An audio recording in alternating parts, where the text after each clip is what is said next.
Welcome to Kingdom in Context. I'm Sean, your host. And I want to thank everyone for showing up in the live chat for this special presentation. This is our beginning of our Kingdom Conference. It's a virtual conference we're doing here in 2023. It's our first ever. And so we hope that it's the beginning of a long-standing pattern that we get to do one of these every year. It's been an absolute joy to try to put this together. So I just want to thank everyone that's here. I want to give a big shout out to all the moderators in the live chat. Hopefully you guys are ready for an exciting presentation tonight. And as you saw in the thumbnail, it's going to be Skiba News Nation is going to be leading us off with a really in-depth and interesting presentation on a couple different hot point and controversial topics. So I hope you guys are ready. And also just want to say we are going to be doing a little bit of a contest, not a contest. We're going to be giving away, because it's not really, you don't have to, there's no raffle or anything, but we'll be giving away a copy of First Enoch, our contextual study guide, as you see here, here next to me. And we'll be giving away one per presentation throughout this week. So how do you become the winner of that free copy of this First Enoch contextual study guide? Subscribe to the channel, make sure you hit that thumbs up button, and then drop a comment. And so I'm going to be choosing a winner from the comments for each presentation, and I'll contact you through the comments. Do not give out your personal information in the comments. I will contact you from your comments, and then we can privately exchange how I can mail one to you. But it's a little something we want to do. So each presentation, make sure you give a thumbs up. You already subscribe to the channel, and you drop a comment, so I can you can be considered to be the winner of that free copy. So hopefully that'll be a blessing to somebody. Also, if you haven't already, guys, we have a free app on the Google Play Store and the Apple Store. It's the Kingdom in Context app. It's free. Just download it. You'll get notified of videos in case YouTube doesn't. We also have articles on there. We have announcements for other things as well. So make sure you have already done that. And there's even a fellowship finder on there that it's people all over the world that have already signed up, and that we're already working on improvements for the site, or for the app, and for the fellowship finder for fun features. But right now, be sure to be on there and download the app. It's free, and that's in the video description below as well. But we just wanted to give a quick introduction to the conference. And so tonight, Skiba News Nation will be kicking us off, and then tomorrow, Anchor to Truth will be beginning at 4 p.m. Central Standard Time, and then Founded Earth Brothers at 7 p.m. And then Mikey Jenny from Little Light Studios will be here at 9 p.m. Central Standard Time. And then on Wednesday, Matthew Jansen will be kicking off his presentation at 4 p.m. Uncommon Ground Season 2 finale. So Wes Blaze and I are be doing the finale. That's going to be at 7 p.m. Central Standard Time. Do not miss that either. We're actually going to have some surprise guests as well. And so that one's going to be probably longer than 2 hours. Most of the presentations are 1 to 2 hours, but that one, we left the time slots open for the evening so we can just enjoy ourselves with the guests and have a great time. So don't miss that one as well.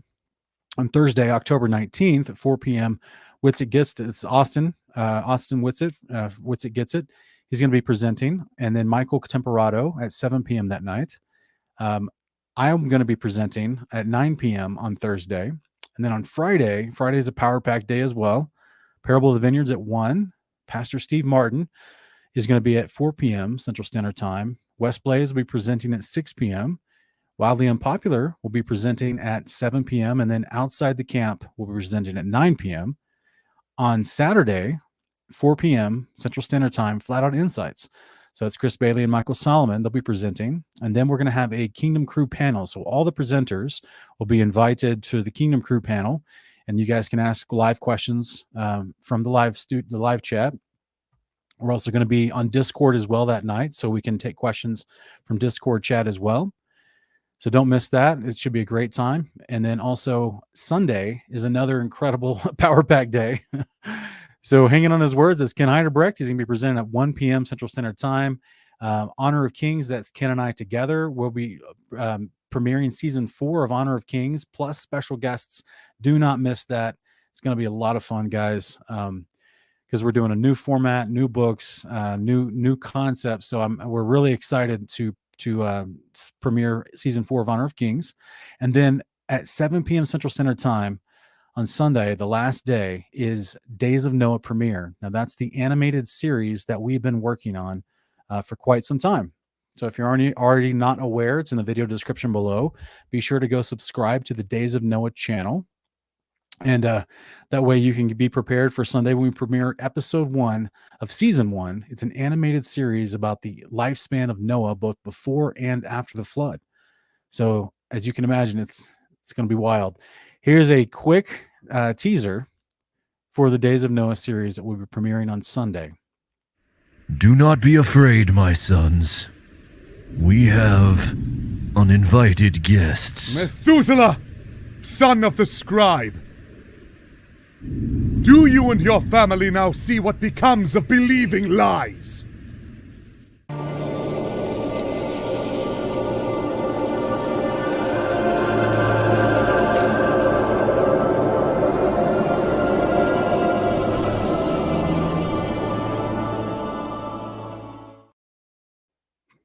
We're excited. Days of Noah, the animated series.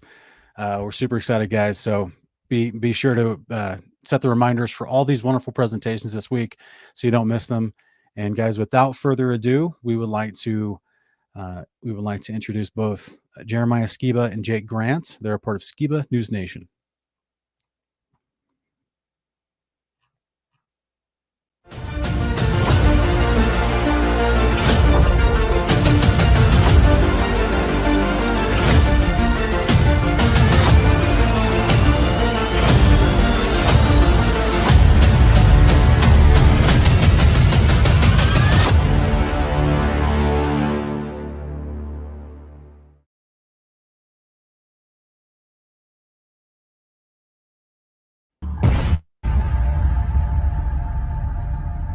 Care what it costs. I want to know what the truth is. And I hope that people, my son, anybody, if my name comes up, whether you like me, whether you agree with me or not, at least you can respect the fact that he's on a quest for truth. He's on a quest for truth.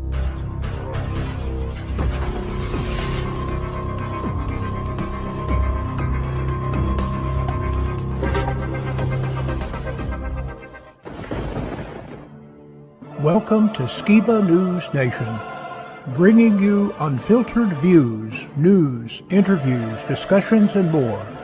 And now, here's your host, Jeremiah Skiba, award-winning musician and son of Rob Skiba.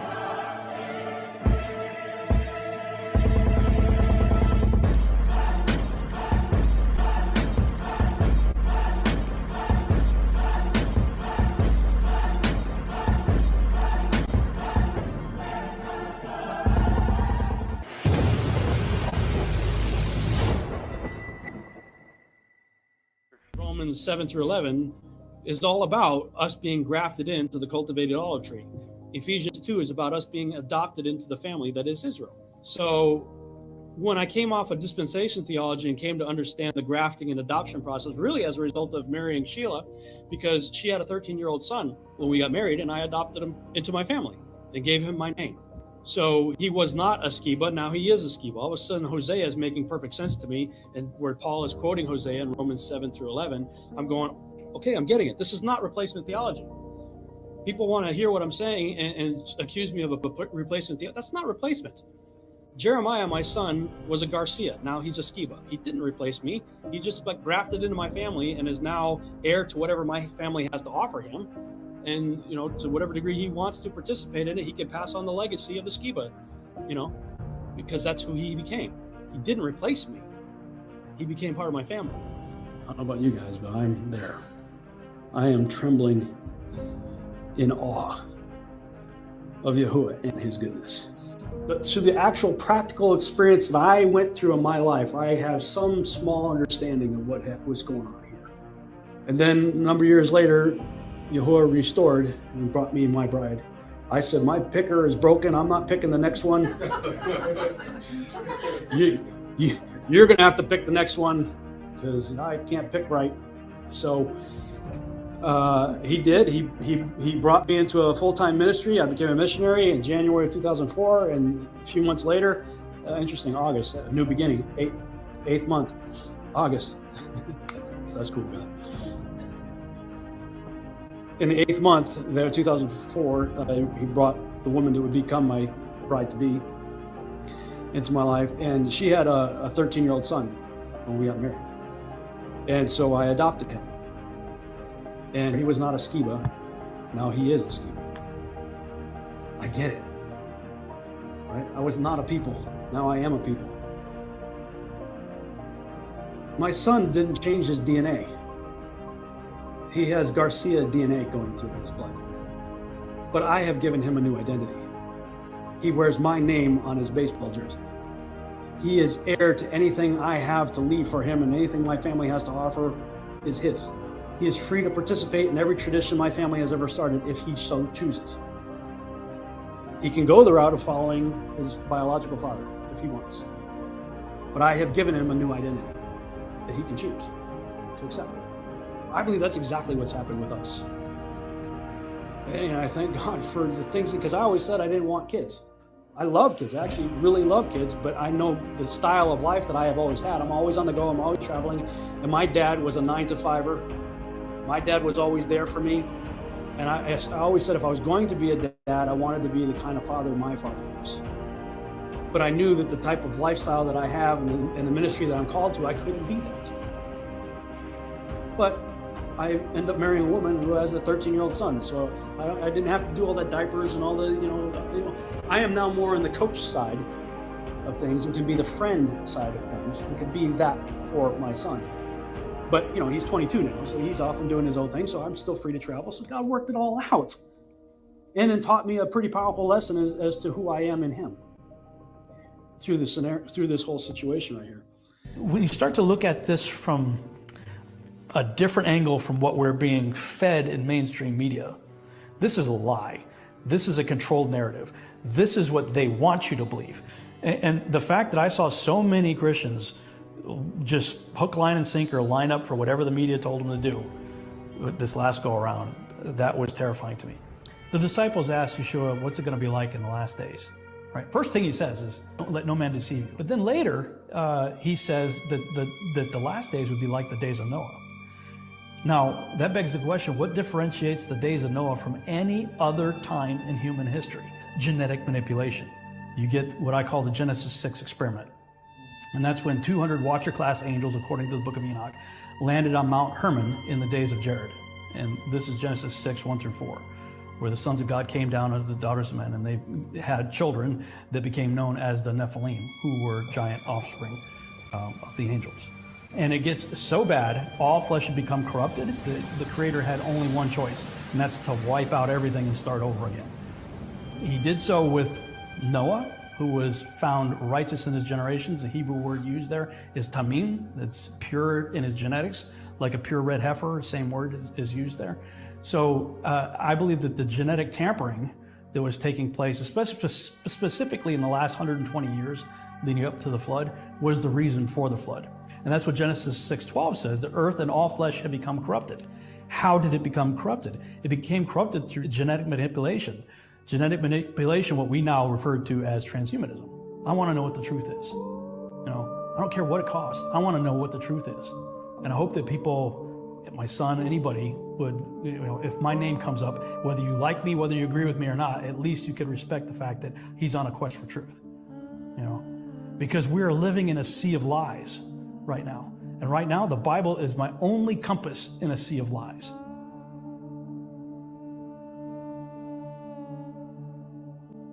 Now, I just want to share with you guys my thoughts and feelings about what he's saying and what it meant to me. I know that he was so upset with how the fake news had infected the church after they were constantly being fed lies by the mainstream media. He's making connections between his years of research on the genetic manipulation during the times of Noah and connecting it to what is happening with genetic manipulation with the V and how it's affecting us today.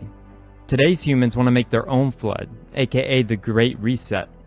He says, I want to know what the truth is, no matter what the cost. To me, he's saying it doesn't matter what the outcome of the quest is, but like every great man, he would die seeking and exposing the truth. Not just with this topic, but in every quest. No matter what anyone else thought, or how much he might have been belittled for questioning what society's reality says, to me, my dad was a hero. He was an honorable man who lived and died for his quest for truth. And I hope to do the same, and would encourage everyone who is watching to let no man deceive you, to do the same and forever stay on the quest for truth, no matter what the cost.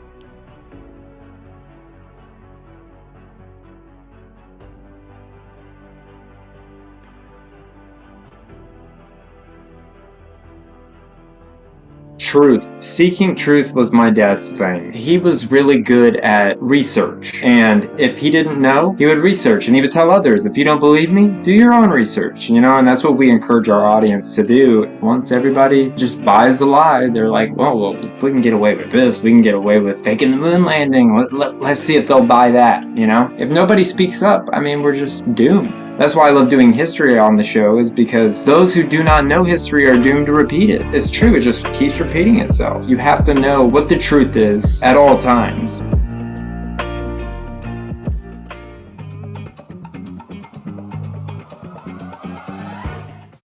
So kind of off topic, last weekend, me and my girlfriend were traveling to go to Waco, and I started telling her about this thing that I've always felt since I was a little kid, and that's that Helen Keller was a fraud. And I've always thought that. And I started explaining it to her, and then she was like, oh my God, she is a fraud. And so we started looking up videos, and you popped up, and I was like, oh, that's awesome. So tell me what you think about Helen Keller. It's literally, if you look back at it, not from the eyes of a child when you were lied to about Helen Keller, with adult eyes, and you watch videos of Helen Keller, it is literally worse than a Mad TV sketch. Yeah, it is so fake. And to say that she has a British accent. So the story goes that she was from Alabama, and she lost her hearing and sight when she was 6 months old. So, but she's like, it is not blindness. Where did she get a British accent, you know? It is not blindness, blindness. And then you just see this little grabber doing this to her hand, and she's like, But even tell her who you are, if she knows you, if she knows her old friend, Polly Thompson. Polly has been with Helen Keller 40 years. For nearly half of these, she has been Helen's only companion. She just keeps rubbing children's faces and stuff. They had her flying an airplane. And isn't everyone flying these days? Helen knows the scene is absurd, and her mother, brother, and Anne Sullivan consider the flight hazardous. Helen Keller herself has never feared physical action. As a child, she learned to dive into the ocean with a rope about her waist, tied to a stake on the shore. She has enjoyed tobogganing, dropping down steep New England slopes. And she knows, too, that if it will serve to rouse the public interest in the capabilities of the blind, almost anything she can do to get attention will be justified. But the airplane ride itself, though pointless, thrills the onlookers. Helen is in the air for half an hour and says she feels more physical freedom than ever in her life. Only later does she learn that in this landing, she and the pilot are in genuine danger of motor failure. Helen's good humor is taxed much more than her courage. There will be scenes in which she dresses herself just to show the public that she can, and in which she sleeps to prove to the curious that she closes her eyes. They had her writing books about eugenics and socialism. Critics of Helen Keller point to one notable exception in her advocacy for people with disabilities. She was once a supporter of eugenics, and now a reviled school of thought that sought to improve human populations by breeding out certain traits, like, for example, certain disabilities. That's absolutely true. She did write about eugenics. You know that? So what they did the same thing with Stephen Hawking, which was a dummy for, I don't know how they did it, but that guy was not a real guy. So he had a disease that kills everyone within 5 years. He lived with it for 50 years and disproved God with a computer voice. We are each free to believe what we want. And it's my view that the simplest explanation is, there is no God. No one created the universe, and no one directs our fate. This leads me to a profound realization. There is probably no heaven, and no afterlife either. We have this one life to appreciate the grand design of the universe. And for that, I am extremely grateful. All right. So what they do is they get a mouthpiece like Helen Keller. You get an emotional hook in someone. Oh, she overcame so much. She's a true victim. Look at her smiling. She's like, And then so people have this like thing where you can't criticize someone who's like grotesquely ugly or a cripple. That's why I make fun of cripples and Jews and blacks and everything, because it's a smokescreen. They use it all the time Absolutely. to hide little poison pills in society. So you have Stephen Hawking is like, and all he can do is this. And so because of that, not despite of that, because of that, people listen to his thoughts about God. I'm like, his brain doesn't function. You have ALS, your neurological system is not functional. Why would you listen to anyone who's like this in a wheelchair about the nature of God? They don't know the nature of their pants. And he's like, God is. Oh God. That might be our thumbnail right there. Yeah, and Helen Keller's the same way. So someone who hasn't seen or heard anything, all she's felt is this on her hand. Tickling, pretty much, on your Yeah, palm. so then they use that empathy like as a weapon. So the character they did is it's like, okay, you have to like overemphasize your mouth because you must have been taught, but she's British. She's a Brit. I'm glad that you see through Helen Keller. I'm an Helen Keller denier. Yeah, it kind of makes me wonder, kind of talking of Helen Keller, back to the kind of the victim consciousness of our current culture. It's almost like in school they taught us all of our heroes had these disabilities, or they're a racial minority group, or they have some kind of mental issue or whatever. And so now today, kind of the trans community and all these people coming out claiming victimhood is like the main. It's the way you rise to power in our system today, and it's kind of set up by all of our heroes we were taught about in school. Dude, that's like so funny, man. What if it was unintentional? What if somebody was trying to do a good job and like they had like a blind nephew and they're like, it's blind man, and everybody's like, oh, and then people grow up and they're like competing over who's a bigger victim. That's hilarious. Like someone's like running for Senate. It's like, I just had a stroke. Hi, good night, everybody. I had a stroke. He's never let me forget that. And I might miss some words during this debate, mush two words together. Where it's like, because I'm going to do sketches in 2 months, so I have to like come up with some of these. Where it's like, so you have two politicians facing off, and it's like, I'm blind and I taste colors, and I'm pretty sure I'm a pedophile. And the other politician's like, I can't feel my feet, and I'm mentally handicapped. And everybody's like, and the other one's like, and he just starts stabbing himself in the head. And he's like, this is how I talk to God. And someone's like, and then it shows who wins, and it's just got a knife in his head. He's like, I woke up this morning suicidal, so I took all my pills, and now I'm here to lead you. It starts off kind of like small, and then it's like, well, I'm a sodomite. And everyone's like, really real. It's like, you got people taking DNA swabs like, I told you I was an oppressed minority. Yeah. I mean, if they want the people that we put in charge of us to be these really types that are going to follow all these agendas, it makes sense that they've groomed us to all have victim consciousness. But I mean, you see it with the whole like giving minority groups preference in colleges and in jobs, and oh, we have to have every diverse group represented in our business, and it's like our whole culture is based around that now, and it's crazy. It's in every commercial. Oh, every single one. There's something biblical going to the wilderness, almost kind of escaping to connect with God and connect with nature, coming out of the city system mainly, wherever that is. Oh, 100%. I mean, there's all kinds of prophecies, like end times prophecies are just describing a city. Like, like even there's one about the stars falling from the sky and like being on the earth. And I'm like, yeah, that's like light pollution. So if you're like in a city, you can't see the stars ever. It's almost like the stars are on the ground, like all the lights on the ground. And you come out to the country, and that's what's got me a lot more into, stargazing and gotten like, night vision, all that, because they're just like, boom. I mean, I can look at constellations from my bed. It's just like, the stars are unbelievable. And so coming out here, having goats and cows and alpacas and chickens and ducks, and having like a farm where I can raise my 4 sons, it's like, I don't I don't want the conveniences of an urban life because, you know, it makes soft people. And, you know, I'm trying to make sure my kids have a good shot, you know, moving forward. And because there's going to be some real hard times. Yeah.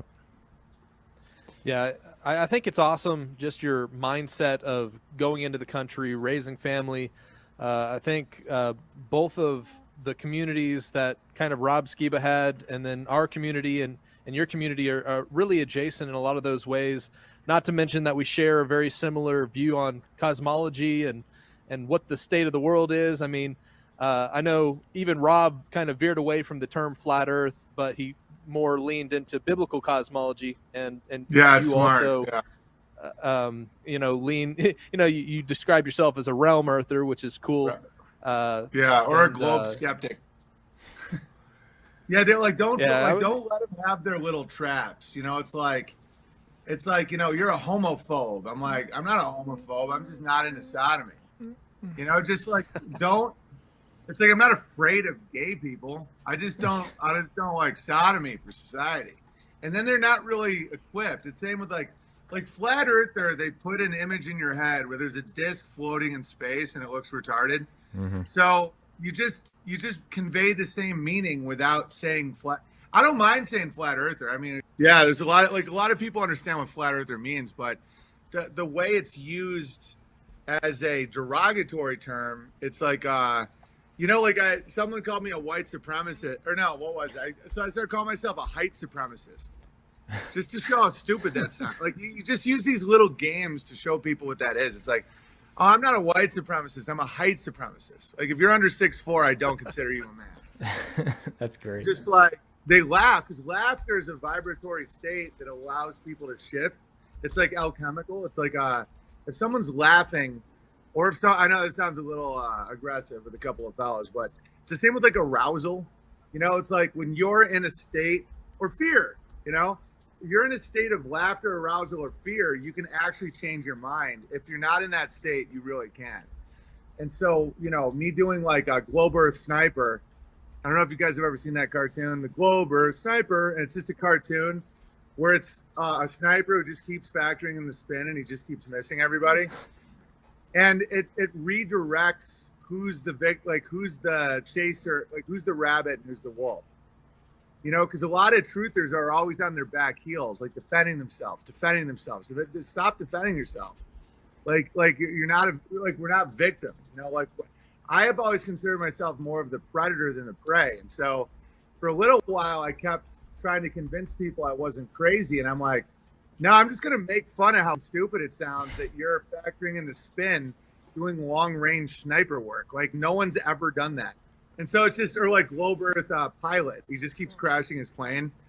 He's like, no, the dial says, you know, like if your instruments aren't based on a flat, not moving plane, like you'll crash every time.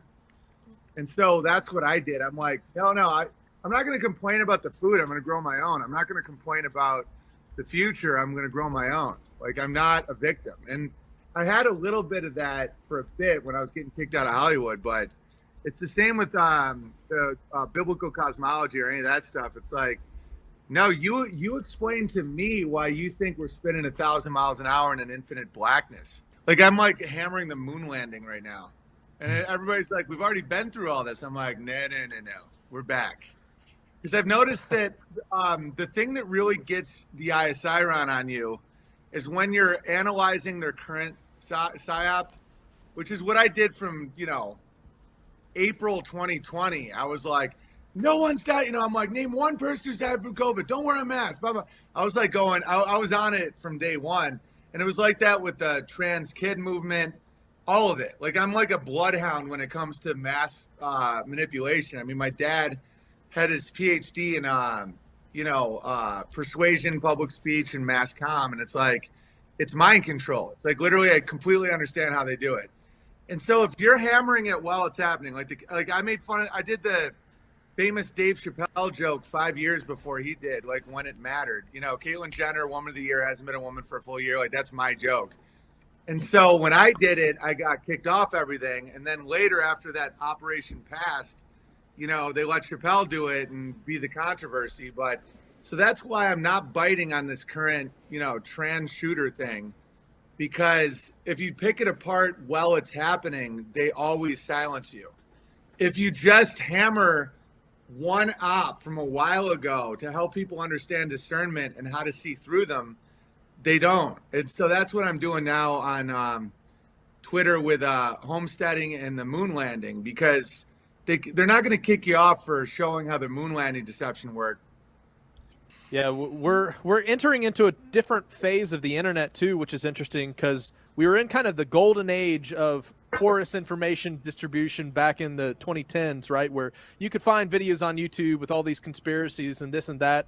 And now we're kind of exiting the golden phase and entering into the whole 1984 AI, censorship, very heavily monitored phase of the internet. And it was almost beautiful how the flat Earth movement was able to grow back in late 2020, 2015 or so, when it kind of really blew up, which I don't think it would be possible in today's world. And now it's like the people that caught on to the truths that were presented in the flat Earth movement back in that time, were kind of given a gift of a love for the truth. And so that now, as we entered into these succeeding conspiratorial deceptions and stuff, it was almost like a big crop of people were prepared to be really fish out the deceptions that were going to come very quickly after.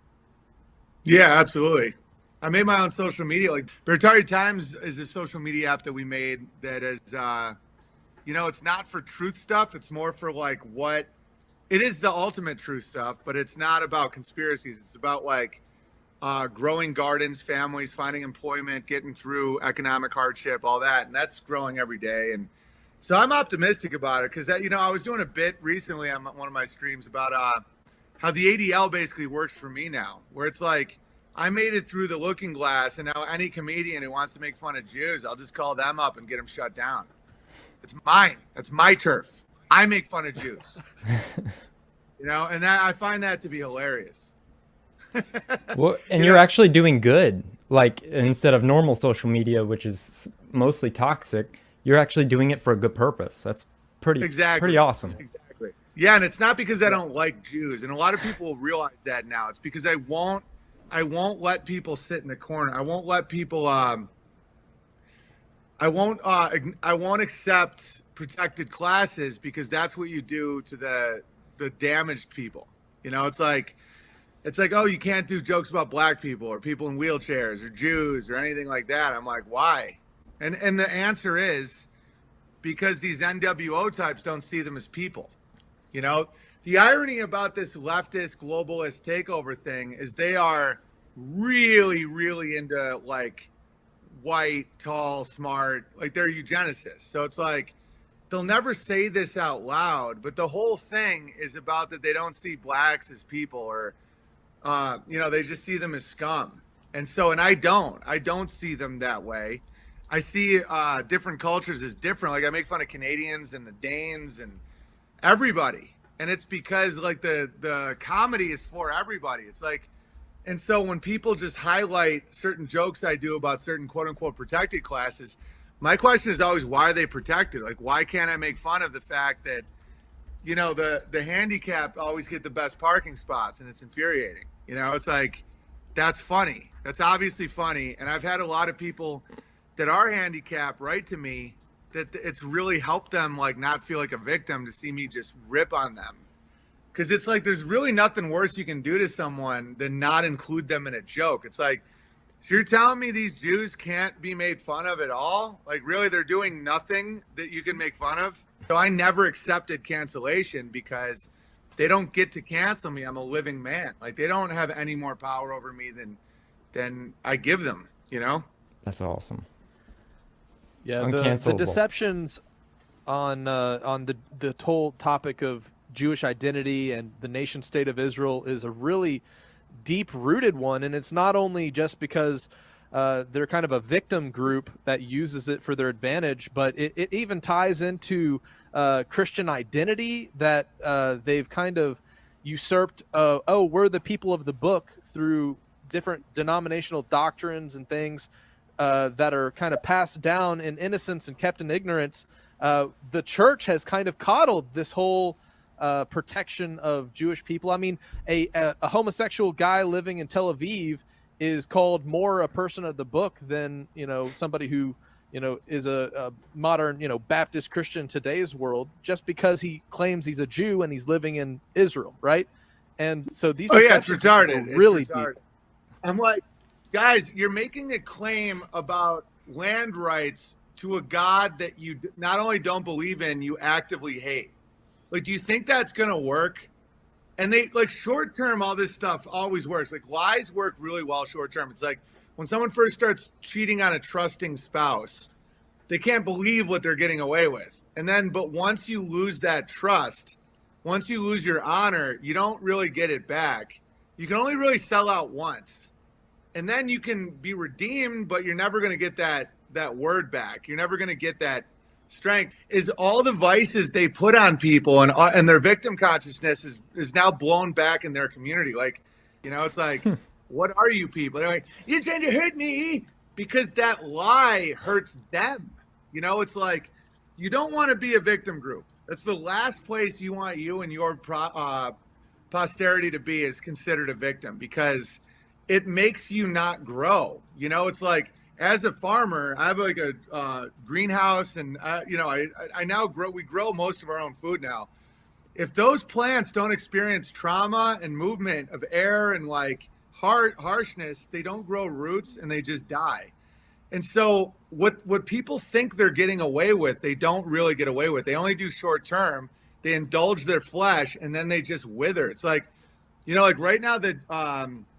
With the exception of the, what do they call? I don't remember what they're called. I call them the urban Amish. They all dress like Gargamel. Like, those guys are crushing. But a lot of the Jews, they have no kids. They're like, most of them are gay. They're all on drugs. They're like, they're still wearing masks alone in their cars. Because, like, act like a victim, become a victim. Like, that really is the nature of reality. And so I wouldn't stress those guys, because they really...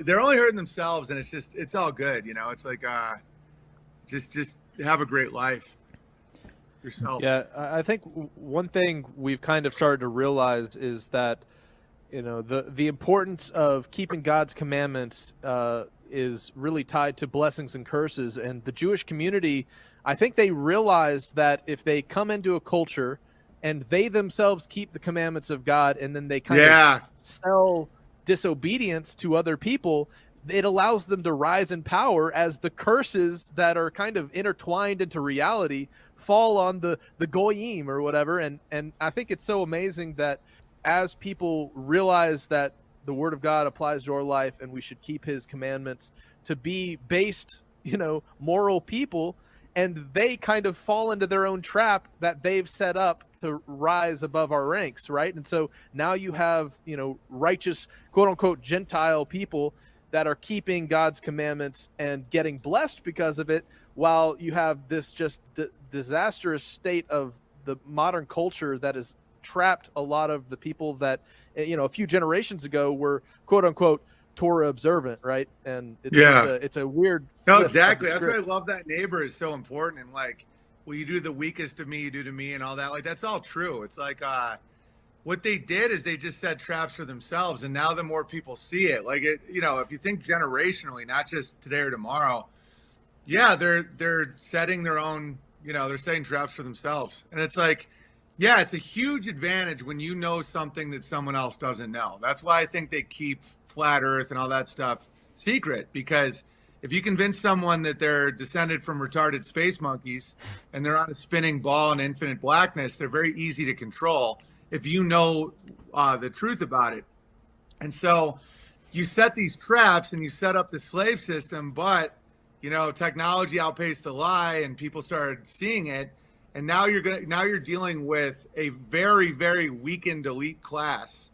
And elite means walk with God, el-eat, of God, And so, a lot of them are keeping the commandments more than a lot of the goyim, but that's shifting. One, they're becoming more sinful, and two, a lot of people that are outside that floating eyeball are seeing it, and it's like, That's why it's important to just grow through it and strengthen. Like, you don't even have to hurt them or get mad at them because they just did it to themselves. It's like, you know, it's like they're now in a state of eternal punishment. Like, the best thing any of us can do is just keep growing, building, and, you know, breaking through the cement and growing through the cement versus getting, you know, pointing at the scum and getting mad at them because they don't deserve it.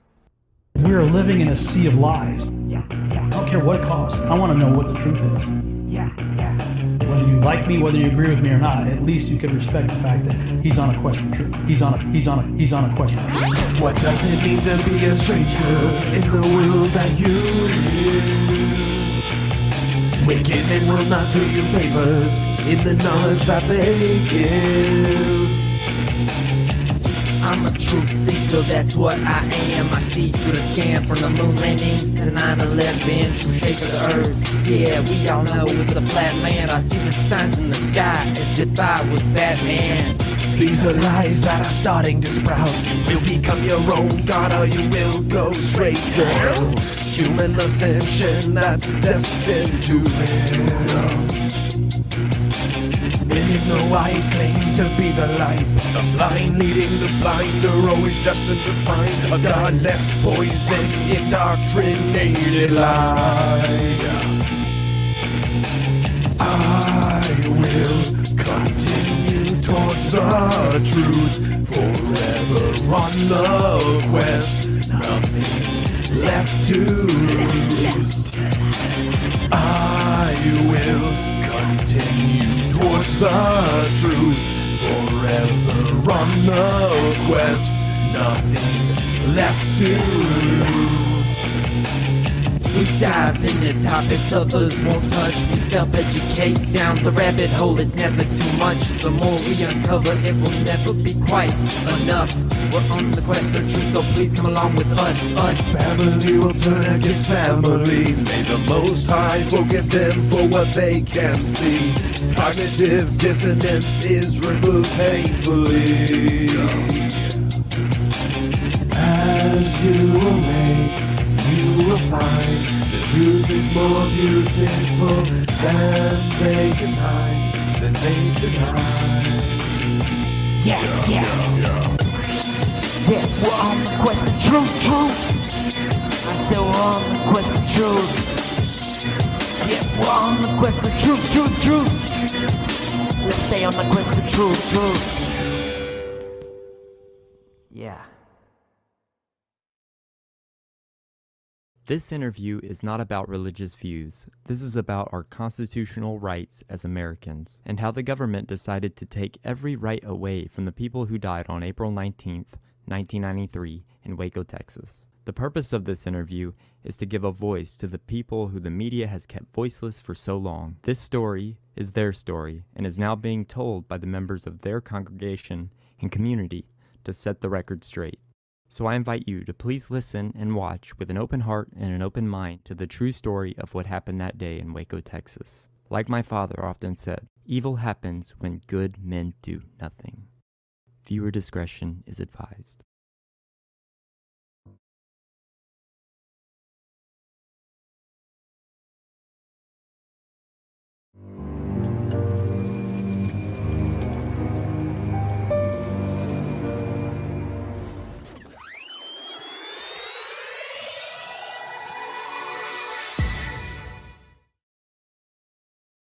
I believe in the flat earth. It's not a theory, and I remember Robert Skiba had some fantastic videos and teachings. I've always wanted to meet your dad, but I get to meet his son. Praise God. I'm so honored. Praise God. And when I saw your name on my phone, I thought Robert Skiba first thing. Brought tears to my eyes.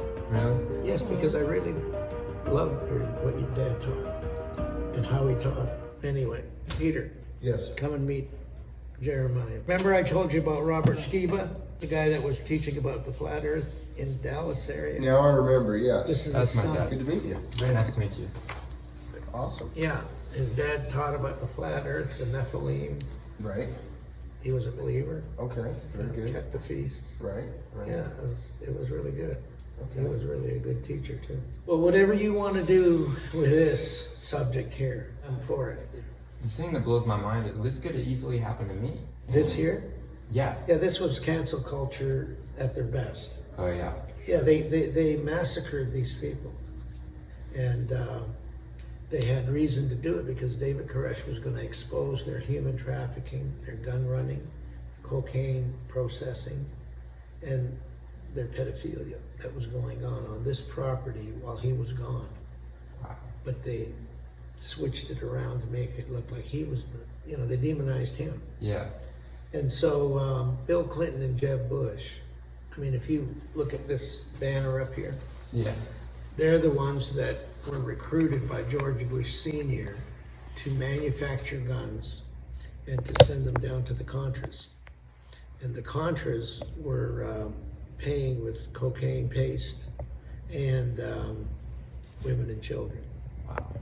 They were bringing them up here because they were wanting to use Mount Carmel as a church front for their operation. Their operation. Now, George Roden, the son of the founders of Ben and Lois Roden, who founded the Branch Davidian Seventh-day Adventist Church here and owned the property, he was the last remaining trustee after his parents died. Well, he was recruited by Jeb and Bill Clinton because he ran for president in 1976 under the Democratic Party. He didn't make it to the primaries, but he got to know the Democratic Party. Yeah. You know the bigwigs. Yeah, the bigwigs and all that. And the Bushes, no, the Clintons and the Bushes. Now, the property next door to us is a 3,000-acre ranch that's next to a 2,700-acre ranch. And we believe the Bushes owned the ranch next door. Wow. And when George Bush Sr. was land commissioner of Texas in 1970, he made sure that 2,700 acres were granted to build the Methodist Boys Ranch, a home for foster boys, next to this ranch here, next to the church property, which we had about 1,000 acres at one time. So what we find out what was going on next door, my neighbor tells me that he has a friend whose mother was asked to cater a homosexual party at the mansion next door. They have a mansion on that property, yeah, hidden in trees. 500 homosexuals were having a party there, and they wanted her to cater it, but she didn't want to do it. She ran a bakery, so they wanted her to bake the buns and the hot dog buns and the hamburger buns and a big cake. And she told them where they can go and get that stuff because she didn't want to do it because she knew that it was for homosexuals. But yeah. So her son was actually asked to come and help them set up so that he could see who the guests were. And they basically said you wouldn't believe who the guests are that come to these parties. They're governors, senators, lawyers, judges. Sounds like Bohemian Grove. Yes, it is. Very similar. It is exactly like that, okay? So they come here and they have their parties. Now, after this mansion, they changed hands because I believe it got a little too hot. It was like a hot potato. They wanted to get rid of it, get it out from the Bushes and put it into someone else that they know, and so that it would be in their name. So we find out that they had to change out. They sold the mansion and 350 acres, and when they did that, they had to change out the air conditioning units in the mansion. So my neighbor's, let's see, his niece married him. Okay, so he was his uncle-in-law, I guess. He told him that when he was up on the second floor testing out the air conditioning, he found a huge shower complex that you would find in an athletic, place. Open showers, okay, but with glass walls. And he says, why would they have glass walls on a shower? And you got it. They were getting the guests drunk and drugged, put them in there with women and children, and they'd film them. That's exactly, so, It's like Epstein. you know that, I was just gonna say, you know that Epstein had to be in the wings here. Absolutely, yeah. Now, that was 30 years ago. 30 years ago this was going on. So, when David Koresh comes back from living in Palestine, a wooded area, and he comes back on the property again, and George Roden ends up going to jail for contempt of court for 2 sentences, which is 180 days. He was able to get on the property and take it over again. But when he came on the property, he found evidence. He found 2,000 guns in crates with 1,000 rounds of ammunition with each automatic rifle. And he found a cache of child pornography pictures and tapes. And I believe he found holding cells for the women and children. And the pool here is really the basement cavity that was under a machine shop. And you can see the picture of it, it's in the banner here. And he basically found all this evidence. He asked the local sheriff, Harwell, to come and get the evidence. He said, the sheriff says, I can't touch any of that evidence. It's under federal jurisdiction. So in other words, George Bush Sr., the head of the CIA, calls all the law enforcement in the area and he says, leave all that evidence there. They wanted David Koresh to be their scapegoat. Yeah. And in Waco Rules of Engagement, and I believe in Waco A New Revelation, you see Bill Clinton saying, we've got to cut the head off the snake. We've got to get rid of this David Koresh guy. He's raping women, molesting children, manufacturing guns, processing cocaine. Which is what they were doing. Which is what they were doing, and they left the evidence here. Why would he say exactly what all the evidence that David Koresh found here? Yeah, unless he knew. Yeah, he knew. Of course he knew. Now, here's another thing. There was, I should say, trading house power plants just down the road here. There's a lake called Trading House Lake. Okay. Bill Clinton, and I found this on Wikipedia. I found pictures of him during 1992, during his campaign. He came to Hallsburg, Texas, it says. A village of 300 people, not 3,000 people, 300 people.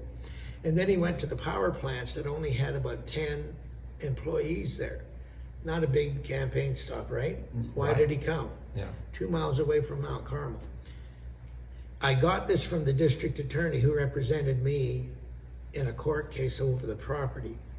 And he told me that Bill Clinton called the head of the police department, the sheriff department, and the Texas Rangers to meet him at the power plant with the district attorney. And he took them up on top of the power plant that overlooks Mount Carmel from a distance.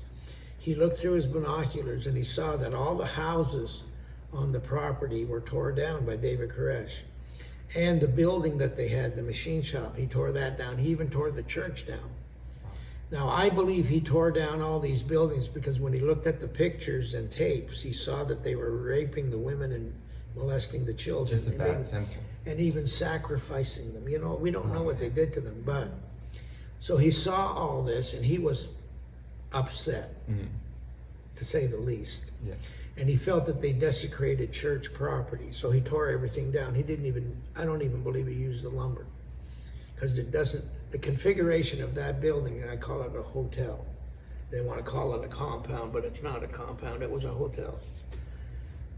The configuration and the size of the lumber that you would have to have, you couldn't get it out of these little cottages. And there was no metal that was from the metal building, that was the machine shop. So he didn't use any of that stuff. What did he do with it? He got rid of it because he felt it was desecrated. It had bad energy probably. It had bad, it was cursed. Yeah. And so he, you know, what he did with the basement though, he made it into a pool. He purified it with water and let his women and children swim in it freely. Wow. You know, it was symbolic that he was taking back. But the evidence that was here, what he did with the child pornography pictures and tapes, he had to burn them. Now, my neighbor remembers that when they came back, his father-in-law, Perry Jones, the one that got shot first at the door, he went over to say hi to James. He says, we're your neighbors again, because James has been living here most of his life. And so he was here even when the Branch Davidians first came here, when it was just the Davidians that were here. And so he went over there and told him, he says, we're your neighbors again, but you'll never guess what we found. We found hundreds of pictures of children being raped and molested. He said, we had to get rid of all that stuff. We had to burn it. If they caught us with that, we would have been in jail. They would have thrown away the key. And that's why they left it. But David Koresh outsmarted them. He burned the pictures and tapes, and he demilled the guns and made them into semi-automatic legal rifles that he was selling at gun shows. That's how he became a gun dealer. Yeah. He was not a gun dealer before. And that's probably how he made money. Well, yes, he needed to make money, but he had to get rid of those guns, 2,000 guns. What do you can't even give them away. You'll get arrested if you give them away. Now, let alone sell them. So he demilled them. That's why, yes, he was manufacturing guns. He was demilling the guns they manufactured to send down to the Contras and making them into legal rifles that he could sell at gun shows. I mean, smart man, okay? Now, he knew because of the prophecy that Ellen White, and you can get a picture of it over there. Ellen White, the founder of the Seventh-day Adventist Church in 1904, made commentary on Ezekiel 28, chapter 28. And she said that this chapter is going to be fulfilled within the Seventh-day Adventist Church. And we'll know better when it's fulfilled, how it's going to be fulfilled. But in Ezekiel 28, a man claims to have the mind of God, he claims to sit in the seat of God, and he claims to be God. And God says, because you have declared this, I, the Lord, will send strangers, the terrible of the nations. In the NIV, that's in the King James, but in the NIV it says, the most ruthless army in the world. Army in the world. And they'll bring you down with their weapons before the whole world. We'll see how much of a God you are in the hands of those that slay you. You are not a God, you're just a man. So I bring that prophecy to David Koresh in front of all the elders and about 180 people in the congregation on April the 17th of 1984. And I asked him, I said, are you the man that she's prophesying is coming to declare himself God? He said, he looked me in the eye and he had a gleam in his eye like, this guy knows who I am finally. Because everybody else thought he was God. So he said, yes, I'm that man. And I said, well, you know what God says he's going to do to you. Ellen White also comments on how the judgment for Ezekiel 28 is. It's Ezekiel 9, the Ezekiel 9 chapter. 5 men with slaughter weapons in their hand go through the city and slaughter old and young, men, women, maids, and little children, and kindle a fire in the midst of his complex and burn it all down. Oh my God. Did that happen or not? Okay. That is... See, when I want to know something, I ask God. I don't ask the media. I didn't even want to ask the survivors because they had their own narrative because they wanted to prove that David Koresh was God. But God wanted to prove that David Koresh, this man was not God, he was just a man. And that's what David Koresh was used by God to emphasize, that he was not that Lamb of Revelation 5 and 6, because it's no man. So when I brought this to David Koresh, and he was listening, and he was really accepting it, but then when I said to him, you're not the man, you know, you're just a man, you're not God. And I said, because you're claiming to be this God, the Holy Ghost, God's going to judge you severely for blaspheming the Holy Ghost. That's the unpardonable sin if you don't ask for forgiveness. So he said, yes, I know. I mean, he looked at me and he said, yes, I know. I came to bring judgment. I said, you came on to take on the judgment. And he says, well, somebody's got to fulfill this prophecy for God. It might as well be me. And his people, he had them ready for what was coming. Now, the government had to have a good reason for them to come and slaughter these people, right? Well, it was trying to hide their crimes against humanity, because David Koresh, there's a snippet in Waco, A New Revelation, where David Koresh says to these people from Australia, there was a documentary team that was here, and they asked him, why do you have guns on the property?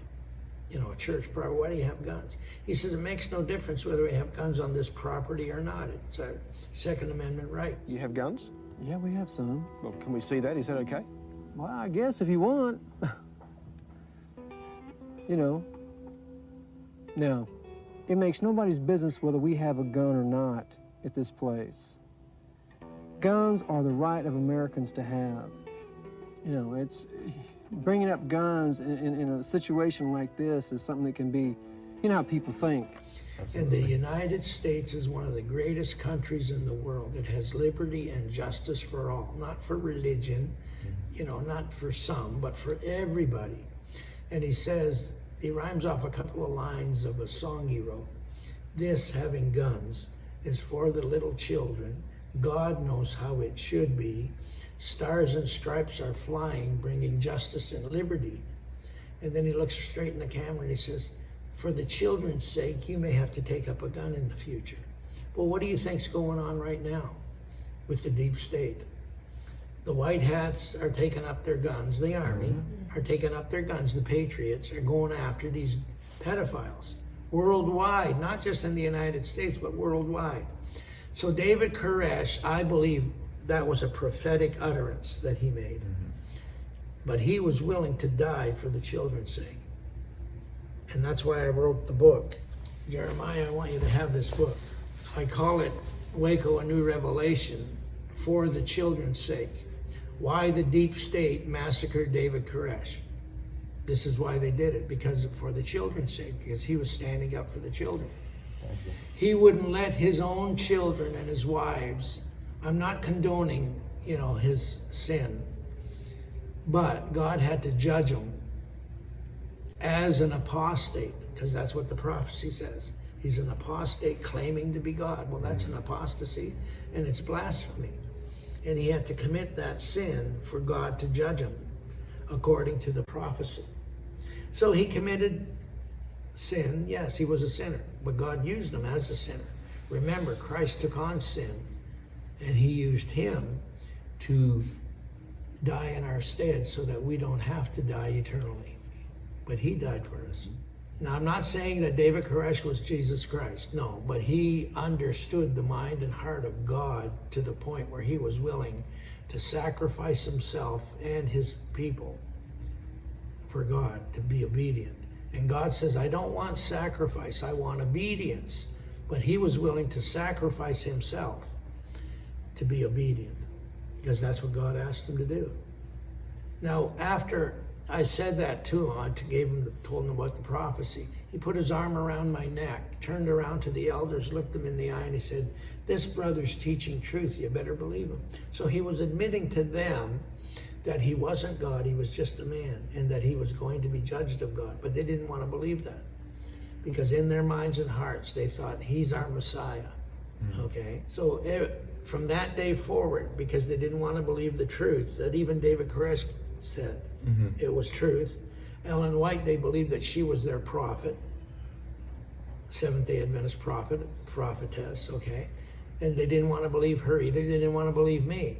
After David Koresh says he's teaching truth, God gave David Koresh a strong delusion that he was the Lamb of Revelation 5 and 6, so that they would believe their own lie, and he could judge them. And this is how he judged them, because this was a judgment of God, and God wanted to show that judgment begins at the house of God. It began with God's own Son. 2,000 years ago, he judged his own Son for us in our stead.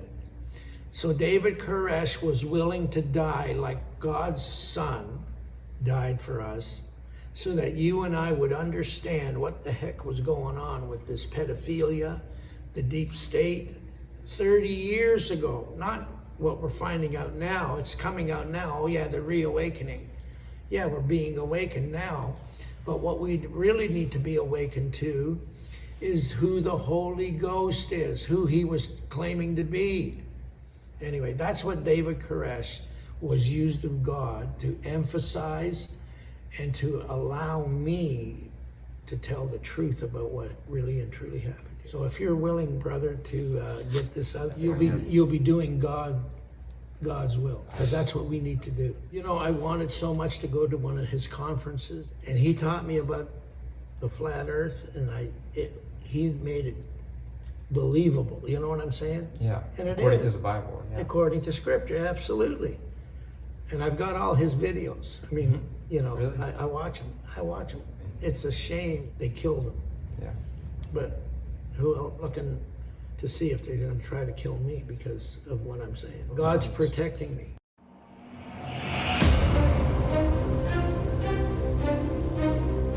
You know,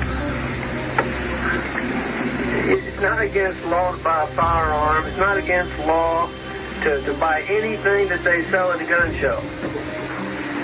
And when this is all resolved, you know, hey, yellow sheet is legal.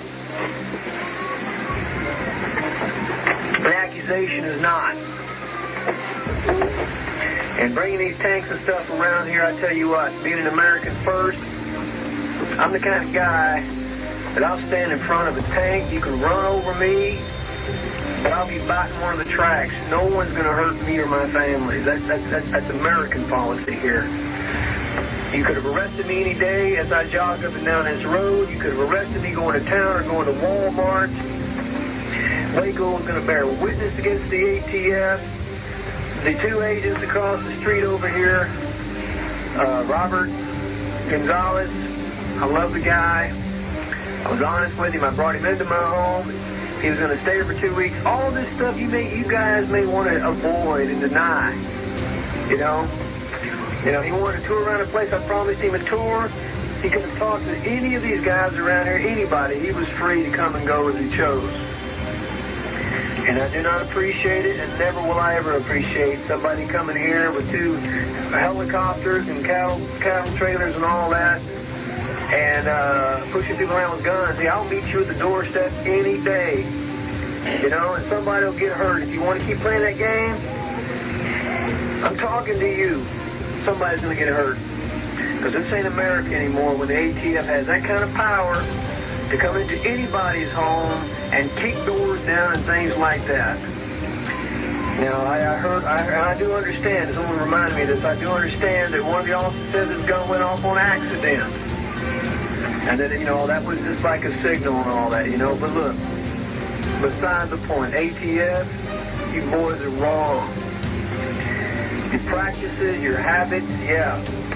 Drug dealers, fine. You know, but even there's always a question, if there's any question whatsoever. The kids or women are involved, damn you, I tell you what, you keep your damn gun in your holster.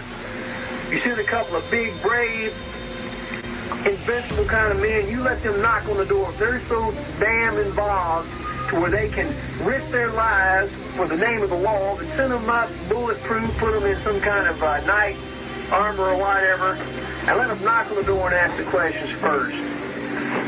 But no one's going to expect me, when they come busting in on my door with guns drawn and pointed in the air, and someone fires me, that I'm going to lay down and die for anybody.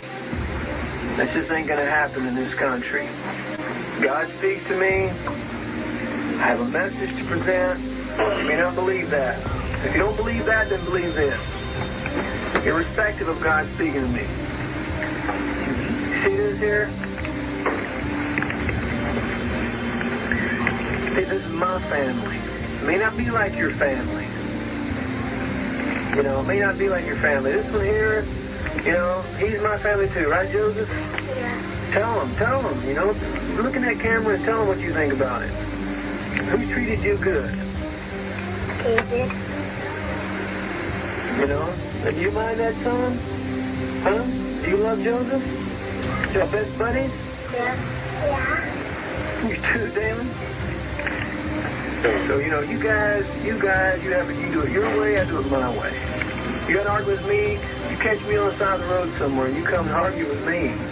You come point guns in the direction of my wives and my kids, damn it, I'll meet you at the door any time.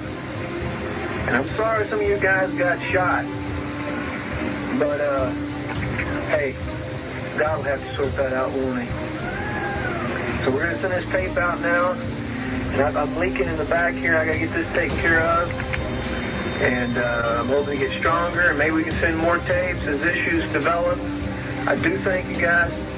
Sheriff Harwell, God bless you. And, you know, thanks for getting us the milk.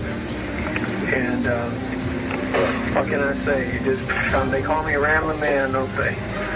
Anyway, God bless, and we'll sign off, Steve.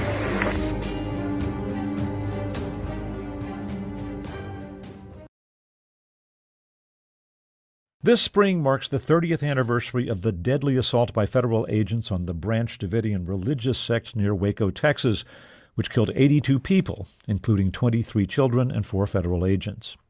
Our guest, writer Jeff Gwynn, has written a new detailed account of the confrontation, as well as the events that led to it and its legacy as an inspiration to militant anti-government groups. Gwynn relied in part on interviews with federal agents who were critical of the planning of the operation, but were prevented from speaking with reporters for years after the assault. Gwynn's book is Waco, David Koresh, The Branch Davidians, and a Legacy of Rage. You know, I thought we should hear a little bit of the voice of David Koresh, and what we're going to hear is a scratchy recording that was made by Koresh during this 51-day standoff that would follow the initial gun battle with the ATF, and he's going to talk about, you know, his own situation. He mentions a Robert Gonzalez. That's his name for an ATF agent who posed as a neighbor and who had gone to Mount Carmel several times and had talked with Koresh to try and gather information. Koresh knew he was an ATF agent and nonetheless spoke to him. So let's listen. This is David Koresh during the standoff. I'm the kind of guy that I'll stand in front of a tank. You can run over me, but I'll be biting one of the tracks. No one's going to hurt me or my family. That's American policy here. You could have arrested me any day as I jog up and down this road. You could have arrested me going to town or going to Walmart. The 2 agents across the street over here, Robert Gonzalez, I love the guy. I was honest with him. I brought him into my home. You know, he wanted to tour around the place. I promised him a tour. He could have talked to any of these guys around here, anybody. He was free to come and go as he chose. God speaks to me. I have a message to present. You may not believe that. And that is David Koresh inside of his compound in Waco while he was surrounded by federal agents. We should note that David Koresh, he was wounded in the battle, right, Jeff Gwynn? Was hit on his side, and he had chipped a bone in his hip and then also in his thumb and fingers. So he was not comfortable here. He makes an interesting point here. Why didn't they arrest him outside the compound? Would there not have been an easier way to do this? ATF could have and should have arrested David Koresh outside the compound. They bungled it completely. He left the compound frequently. This never should have happened. He should have been arrested away from the property. Painful to think about. So what happens after the gun battle where the ATF has agents who were killed and wounded is the FBI comes in and takes over. This is obviously a disaster so far, and they back off, establish a perimeter around the property, established phone communication with Mount Carmel, and begin negotiations with David Koresh. This lasts for 51 days. How does it go? It doesn't go well. From the beginning, the FBI, just as had been the case with ATF, did not understand what the Branch Davidians believed and didn't think it was important anyway. The Branch Davidians didn't care what the FBI said about breaking laws, things you can't do, because they thought they were doing what God wanted, and the FBI didn't count. There were several false starts. The FBI lead agents decided that Koresh was simply lying about everything and just wanted to drag out the siege because he loved the attention. Inside Mount Carmel, David's followers were waiting for something to happen. He had promised them that they were going to be translated into great glory. Nothing was happening. Nobody trusted the other side until finally, towards the end, David said that if he would be allowed to write out his explanation of the 7 seals of the book of Revelation and get those out to religious leaders in the country, he and his followers would come out. That was his promise. The FBI didn't believe him and decided something had to be done to end the siege.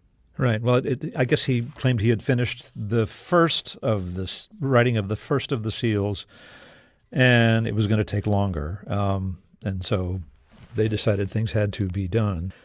It's interesting that as you described this, you had a negotiating team for the FBI that wanted to, had a lot of experience with hostage negotiations. They had to consider the kids as hostage. I mean, they wanted to not harm the children, but end the situation. But then there was a tactical operation of the FBI people who had a different approach. They thought, you want to put pressure. What did they do while some were trying to negotiate? Others, I gather without really communicating with each other, were taking steps to intimidate the folks in Mount Carmel.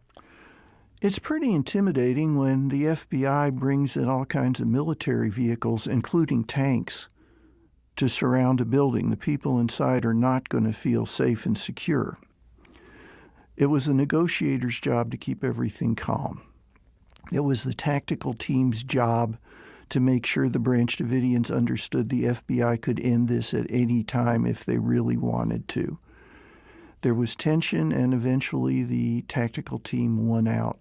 Weeks before the actual end of the siege, the FBI was already putting together a plan to insert CS gas gradually into Mount Carmel. In small doses, it wasn't supposed to be flammable, and it wasn't supposed to really be too physically affecting beyond irritation to eyes and skin.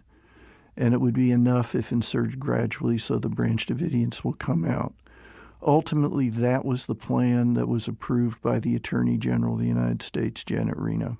CS gas, this is a variant of what we think of as tear gas? Yes. Right. And so they want to get enough CS gas in to drive everyone out, but getting it in is not so easy. It's a big, sprawling compound. How are they going to deliver the gas? The plan was that you would be able to fire the canisters in through the flimsy walls and windows of Mount Carmel, and you could put arms on the end of tanks and kind of drive the tanks up close and then fire in all the canisters.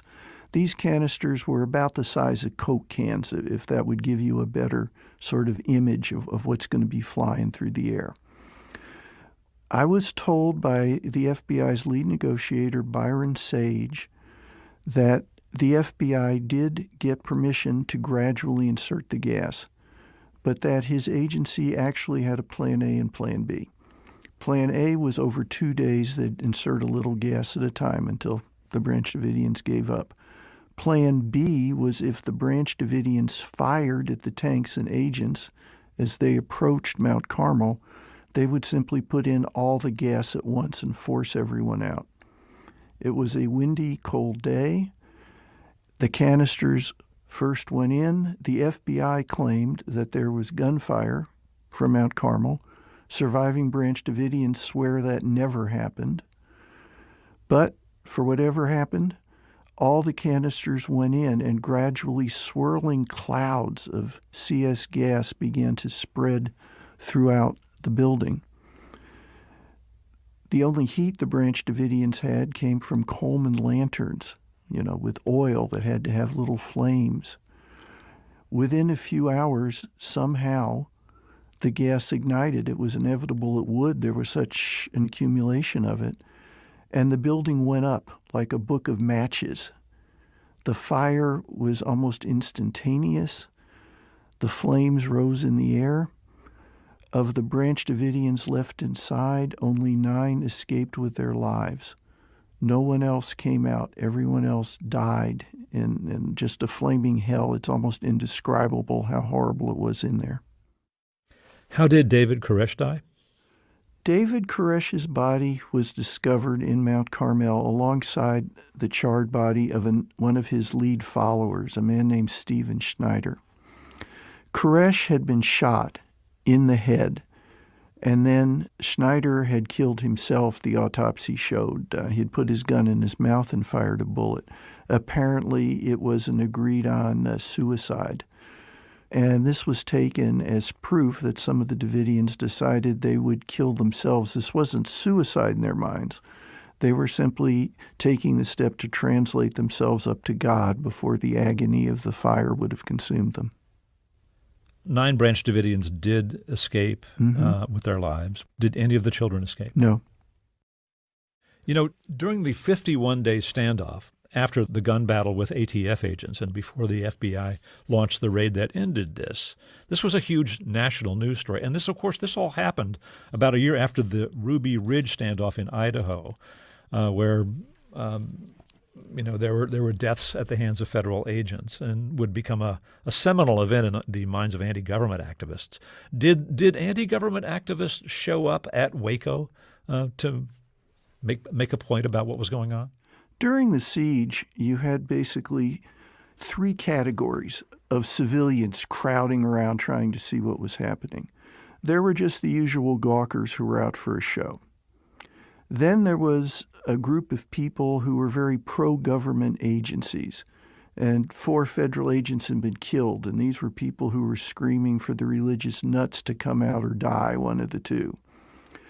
But maybe the most vocal group, the most obvious group, were people who saw in Waco the same things they had suspected in earlier Ruby Ridge about 6 months before, that the United States government was systematically trying to murder, or at least repress, gun-owning, law-abiding citizens who had never done anything to hurt anybody else. There were a lot of militants selling anti-government T-shirts and bumper stickers. One of them, and we have a picture of this in the book, was a guy named Timothy McVeigh, who 2 years later would blow up the federal building in Oklahoma City in protest of what happened in Waco. It was here that Waco became ground zero for future militancy, and Waco would become, to the conspiracy-minded, a great symbol of the evil of American government. You know, the assault, it's obviously a disaster if 23 children are killed. And, you know, one of the things that feeds conspiracies is when government agencies give explanations that then begin to fall apart and they lose credibility. Tell us what the government's initial explanation of what happened was and how that held up over time. If we ever want proof that trying to cover up small things when mistakes have been made is the worst thing you can possibly do, just look at Mount Carmel and Waco. In the aftermath of the terrible fire, the FBI stated that they simply had done what had been agreed upon with the Attorney General, gradually inserting CS gas. It was all non-flammable, and that Attorney General Reno had agreed to it. They lied in that early that morning they had used some combustible military rounds to insert gas, as well as the non-combustible rounds that they had promised the Attorney General. But these military rounds never actually broke into flames. The fire started hours after those rounds were fired. But when the FBI got caught lying about that, then, of course, it made it easy for conspiracists to say they're lying about everything. That was the first small step. Then you'd have to look at the whole negotiation process. One of the lead agents for the FBI actually said, well, it really wasn't a negotiation, which gave the impression he meant that, no, we weren't going to let the Branch Davidians talk about their religion when that had nothing to do with the situation. But what it was taken to mean was that we intended to kill them all along. These things caught public attention, and once that happened and stories kept coming out in the media, more and more it seemed there must have been lying throughout. This had to be the intention of the government to go in there and kill those people. What I would like to see is Donald Trump unclassifying all the information here, because it was classified by Bill Clinton for 25 years, and then when Obama came in, he classified it for another 25 years. Why? Because these guys are the pedophiles, right? They didn't want it to come out. Now, Donald Trump, I hope, will unclassify it. And if we want to know what really happened here, all we probably have to do is ask Epstein. Because Epstein had to know what was going on here. If he was not a part of it, he knew what was going on here. Because they were providing him with women and children to sell around the world. Sounds like the same operation almost. Yes. So if Epstein got out of, jail because Trump wanted him to talk and tell him who these pedophiles were that went to his island and all, well, then he must know what happened here. And I would like this to be exposed and the truth come out so that these people can be exonerated and they can actually be reimbursed and compensated for all the damages to their families and their loved ones and all the property here.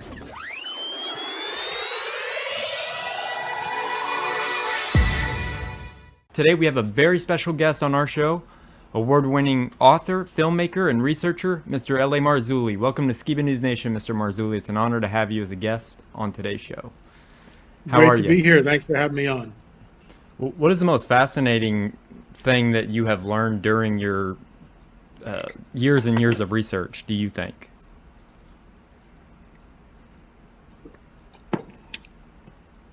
Well, this is one of the skulls from Paracas. Wow. And it's, it's a mold. And, we can kind of walk through this. This is, in my opinion, is a genetic anomaly. So we've got the elongation that you can see. Mm-hmm. It's very, very, very pronounced. You've got a very robust jaw. You've got also, this side, look at this zygomatic arch here. And this zygomatic arch is very, very pronounced, as you can see. And then we've got the orbits here, which are 25 to 30% larger than a human being's. And the pupillary distance between them, which is here, the pupillary distance between this eye and this other eye is about 45 millimeters. So this guy probably could see in the dark. There should be a sagittal suture. These are the sutures right here. You can see that. And there should be one that goes from the center here all the way back. And of course, there's not. Wow. There's absolutely no suture at all. The smoking gun, and this is the work of our anthropologist on our team, Rick Woodward. So you can see right here the foramen magnum. This is the foramen magnum right there. Now the pen will go in there, and the area around the pen is just to keep the pen in place. But the actual foramen magnum is this area right here. Mm. The outline where my finger is, this outline right here. Let me see so I can see it.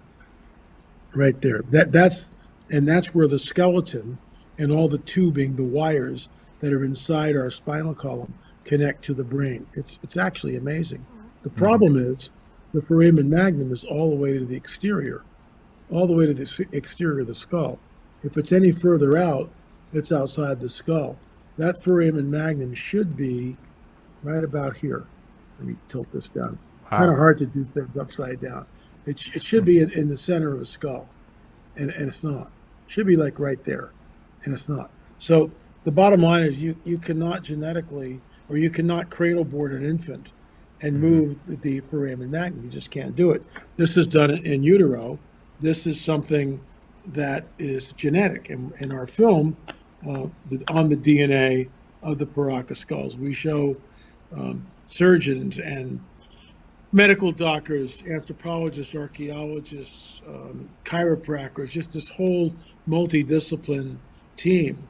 And they all come on the record and say, this is genetic. We are looking at a genetic anomaly, which of course that's what we believe, and that's what we're promulgating. So that to me is one of the most astounding bits of information that we've gleaned from being on the trail. And all this, what's fascinating about it, all this ties back into the biblical narrative because it shows the mingling of the seed. Genesis 3:15 sets up the rest of the biblical narrative. The seed of the dragon will be at war with the seed of the woman. That's the whole Bible in a nutshell right there. It's a seed war. Wow, that's absolutely amazing to see you walk through just the visuals of how there's proof genetically that there's something going on here. And it's not just what a lot of the arguments have been is it's a skull wrapping or something that was done post-birth. Very, very interesting. Thank you. It's these are my molds that my dad had. Right. So I just thought I would show that. But yeah, these are very, very interesting looking things. Almost works of art. Whoever molded these did an amazing job. One's a male and one's a female. I can never tell which one is which, but I'm yeah. So Jay, now for the skulls, these are actual skulls that were found, and then somebody molded these figures that we're looking at here. Where are the actual skulls housed? Well, the ones that we took, like this one, we unwrapped it, a 2,000-year-old baby. That's what you're looking at right here. That we unwrapped the baby skull. We call it the baby. And notice the huge orbits, 25 to 30% bigger. Once again, the foramen magnum is all the way to the back of the skull. That's where the foramen magnum was. I mean, it's all the way to the posterior. This thing was very delicate. It was in a private museum. You can see the elongation. It's not cradle head boarded. There's no way, in our opinion. And the child died. And we actually went to the grave site where the Wacaros, the grave robbers, took it from. And I mean, there you have it. It's we unwrapped the baby, we unwrapped that skull, we did the mold. Joe Taylor did the mold of that skull, and the rest is history. The skull right now, as far as I know, was in the Senior Juan Paracas History Museum in Paracas, but I haven't been down there since 2019, so it's like 4 years ago, basically. Going on 5. I know Joe Taylor well. I got to spend several visits with him, and it was sad that he passed away recently, but he had some amazing work done in the field of archaeology and showing the biblical truth behind the evidence we can find, and he was really good at painting and plastering, so really liked Joe. Great I did guy. want to ask a question. Whenever we talk about Nephilim, I want to be aware of kind of audiences that are out there. For most part, it's the mainstream of Christianity that is really opposed to this idea of genetic corruption and Nephilim. And I wanted to ask you, what is the motivation behind Christian doctrinal perspectives that make believing in a supernatural world so difficult to believe? For example, like why is the Sethite theory so prevalent in church teaching today? Well, and this is problematic because I was, I'm constantly railing against this. The Sethite theory was brought in hundreds of years after the New Testament, basically in the 4th century. And that now is taught as fact. So if you were going to keep one thing away from the people and keep them in the dark, it's the book of Enoch and Genesis 3:15. So how do you explain the Sethite theory in light of Genesis 3:15? How does that make any sense? When Genesis 3:15 tells us very succinctly that there's going to be a seed war. that the seed of the dragon will be at war at enmity with the seed of the woman. The one coming from the woman, the proto-evangelium, will crush the dragon's head. I mean, I've heard some real smart people tap dance around that like you can't even imagine. Well, it really doesn't say what it means or mean what it says. It doesn't, well, seed, it's kind of, it's not what it's talking about. It's a seed war. Because when we get to Genesis 6, that's the eruption of the seed war. When we get to the Tower of Babel, we see that Nimrod becomes Gibborim, Nephilim, through some sort of ritualistic sex magic. When we get to the destruction of Sodom and Gomorrah, the Nephilim are there. How do we know? Because Jude tells us. I got a little itch back here. Because Jude tells us that they left their first estate. The angels left their first estate. Then he goes in a similar manner, Sodom and Gomorrah giving themselves over. I mean, what do you think they're giving themselves over? To the angels who left their first estate. That's not a stretch. Anytime the Nephilim are present, the judgment is always the same. There's never any grace and mercy because these entities are soulless. They're hybrid entities. They're never supposed to be here. The Lord, God, allows it to happen for a period of time. For instance, when he talks to Abraham, Abe, you're going to be a great nation. From your seed, all the nations of the earth will be blessed. But you're going to go down to Egypt for 40 years, and so the sin of the Amorites comes into its fullness. So there's precedent. We've got scripture. We've got precedent that tells us that God, could blink his eyes and destroy them all. He doesn't do that. Finally, and most people don't understand this, when Joshua and Caleb and all the tribes of Israel go into the promised land, that is the full-blown manifestation of the seed war. On the field of battle, you have what's going to be the seed of the woman. It's right there, because from those 12 tribes, that's where Messiah comes from. Even though no one knows at that point yet, how it's all going to come about. But the seed war manifests completely in the field of battle. Joshua and Caleb are there, and then you got the seed of the dragon. You got the Nephilim tribe, the Zanzamim, the Emims, the Rephaim, the Nephilim, the Anakim. They're all there in the promised land. So that's the culmination, the manifestation of the seed war. Wow, it brings to mind that, quote, the greatest trick of the devil ever pulled was convincing the world he didn't exist.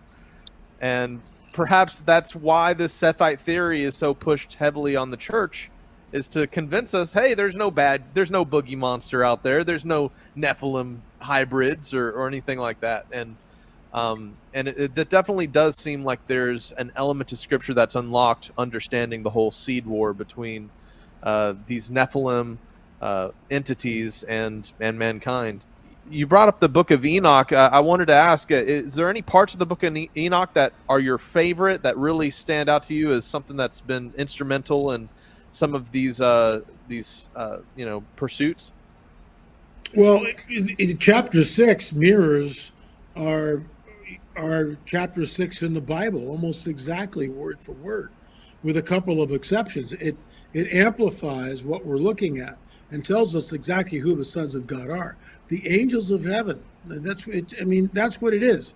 So when you read Enoch 6, it parallels the Genesis 6 account almost verbatim. And then it gives us an insight where it tells us what happens on Mount Hermon, why they do what they do, why this, we're going to do this thing no matter what. And so it's like, it's in your face. Yeah, I think that's so important for our audience to understand kind of the backstory.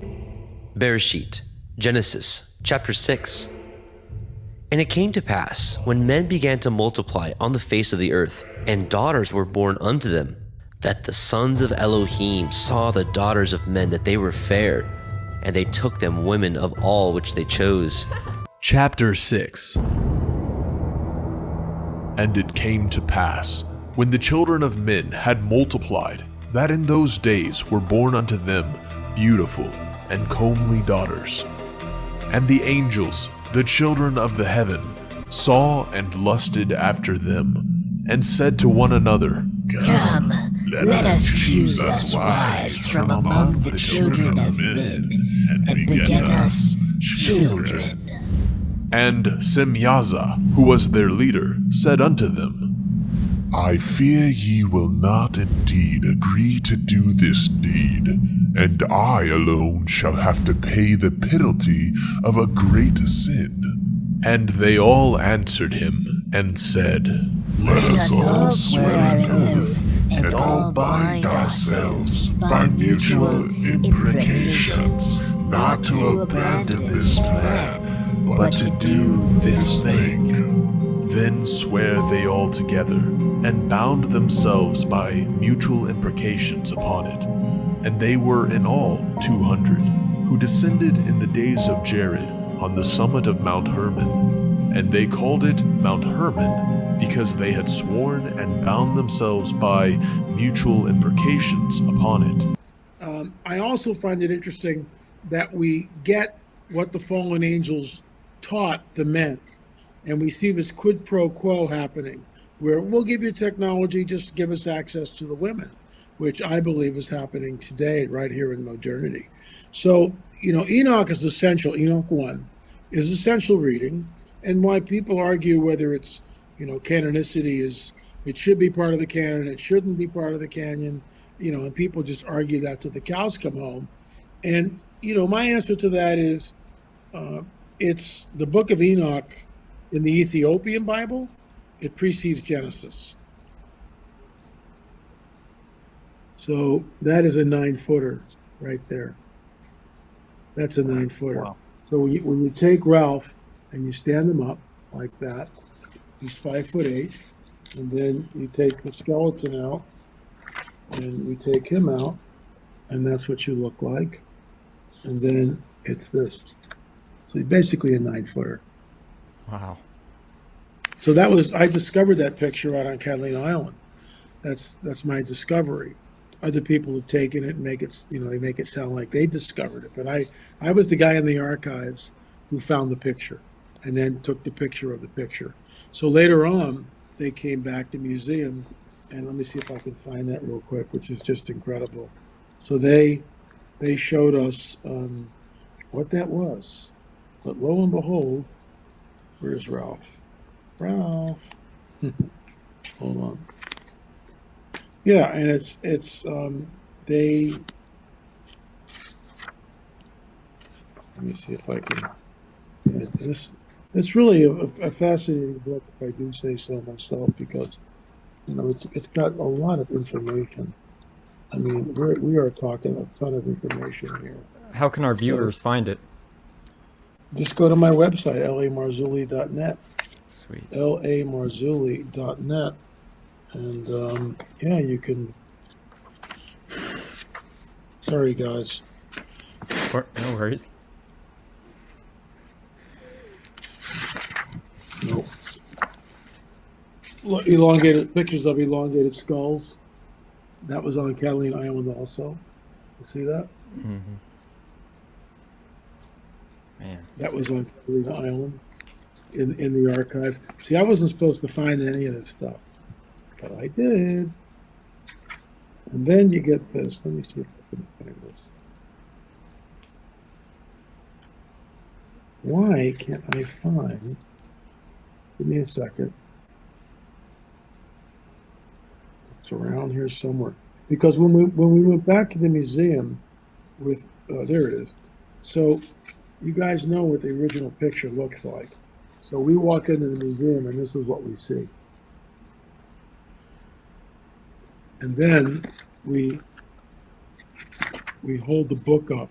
This is what the picture should look like. Wow. So there's the picture that was in the museum. They cropped the giant out of the picture. Huh. Wow. So why would they? Yeah, exactly. Why would they do that? Well, Elenia, we ran out of space. Yeah, that's the ticket. No, because there are a bunch in your research, what made that, like the archives at Catalina, like why those particular archives were you looking, or I mean, is there places you think that they still have some of these things in the archives that are able to be found, or what brought you to search there? Absolutely. The Catalina one happened because I had a tip from a fellow researcher who said that the records of Ralph Glidden, who was that archaeologist from 1919 to 1921, that cache of records that had been missing for over 50 years was in a trunk in the attic of the round building, the movie theater at Avalon on Catalina Island. So it took about 6 months and back and forth writing to the museum to let me look at the archives. And after I promised $1,000 donation, that's when they let me in, because I'm not an archaeologist. And within an hour, I had those pictures. They were left. In other words, the cache of records had not been entirely sanitized. Wow. And I found 6 fingers. I found elongated skulls. I found,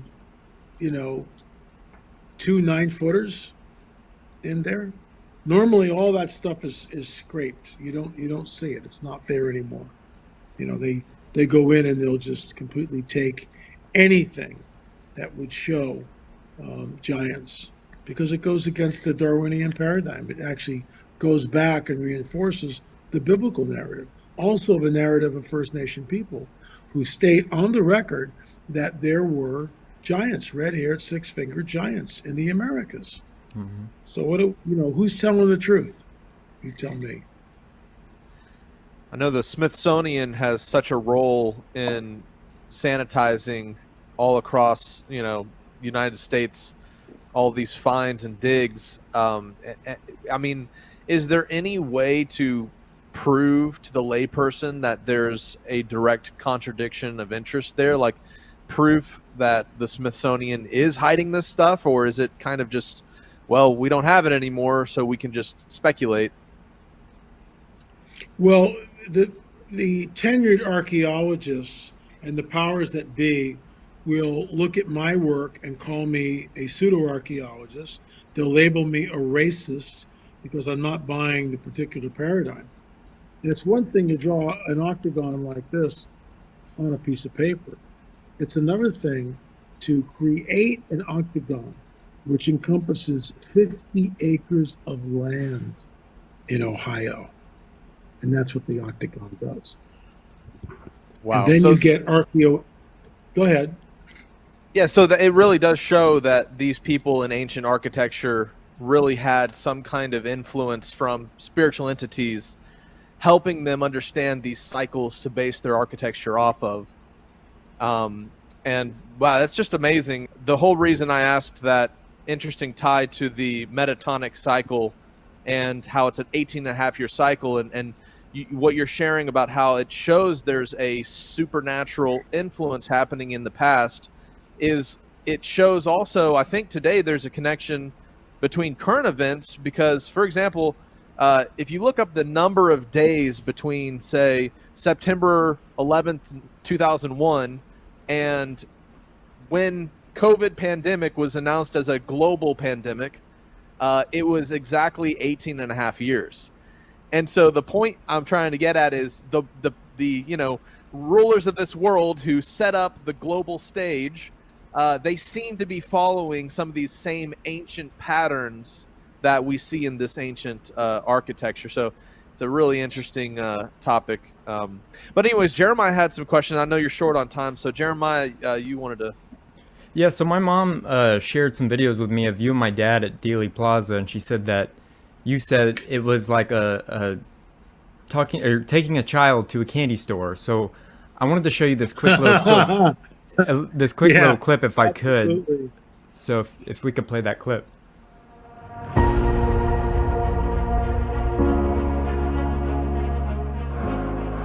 Some never before seen video and photos.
So I thought I'd play that since you were friends with my dad, and you may have disagreed on several things, but he loved you, and it's an honor to have you on Skiba News Nation. This is the way that I honor his legacy. And if I could ask you one more question, what is your theory on the JFK assassination?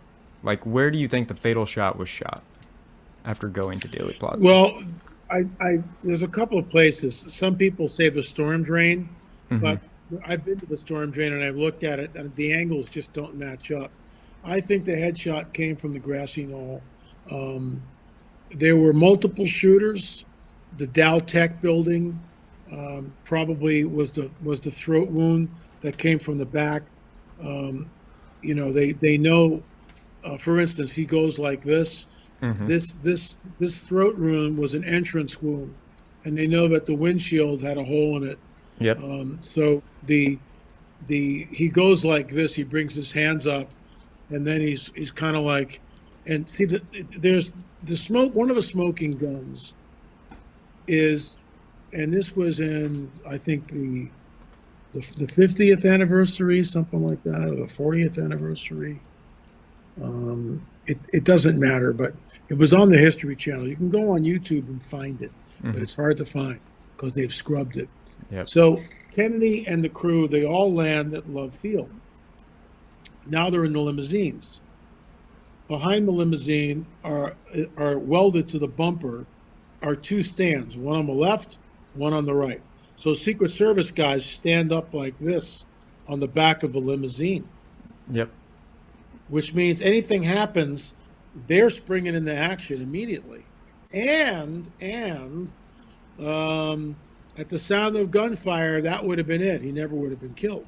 But they're told on film, they're told to stand down. And the Secret Service guy's going like, what? He does it 3 times. What? And he watches the limousine, and JFK's got no protection. Fox News showed this very recently, like last year. Somebody had a clip of a Secret Service guy straddling on the back bumper right before the assassination, right before there. He's climbed on, he's like punched down like this, and then he's told to come off, and he turns and his hands are up like, what? Because he knows they're breaking protocol. He knows they're breaking protocol. And minutes later, Kennedy's dead. So Kennedy's head goes back and to the left. And when you stand in Dallas behind the picket fence and you just sight like this, you pretend you're holding a rifle, and you look at the X, which is on the street. You look at the big X with the head of the kill shot. It's the grassy knoll, in my opinion, all day long. It's like you can track that trajectory back and to the left. And the autopsy was fudged. I mean, the cover-up is unbelievable. And we've never had a president since, except for Reagan. And they tried to kill him too. And President Trump. And President Trump was 24/7, 365-day hit pieces by all the media against him, including Russian collusion, which was proven to be concocted by Hillary Clinton, and the FBI allegedly was complicit. And nothing happens. No one's brought to justice. The greatest political travesty in the nation's history, and no one's accountable. But they're going to get Trump on, the January 6ers. Oh my God! Dang Trump! No, I'm of course a big Trump fan, but as you can see. But next time you come to Dallas, I would love to give you a personal tour of like the footsteps of Lee Harvey Oswald, and like where he's buried, because not a whole lot of people know where he's buried. And you have to actually ask somebody, I need directions to where Nick Beef is buried. So I don't know what Nick Beef has to do with anything, but I always thought that was interesting. I could do a deep dive on that for I heard that when they exhumed him, there was nothing in the casket. That's what I heard too. Yeah. And Marina holds the key, but she's not squawking.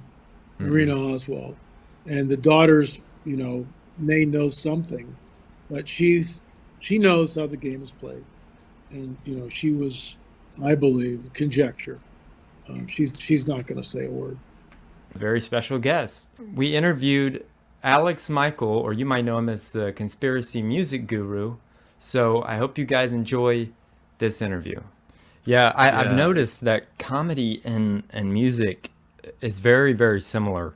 Like musicians and comedians can really connect on the same level because it's all an art form. It's all, and it's trying to be censored. Everybody's trying to censor you and censor the truth. And that's what I've come to learn. You know, I know my dad got a lot of hate for what he did.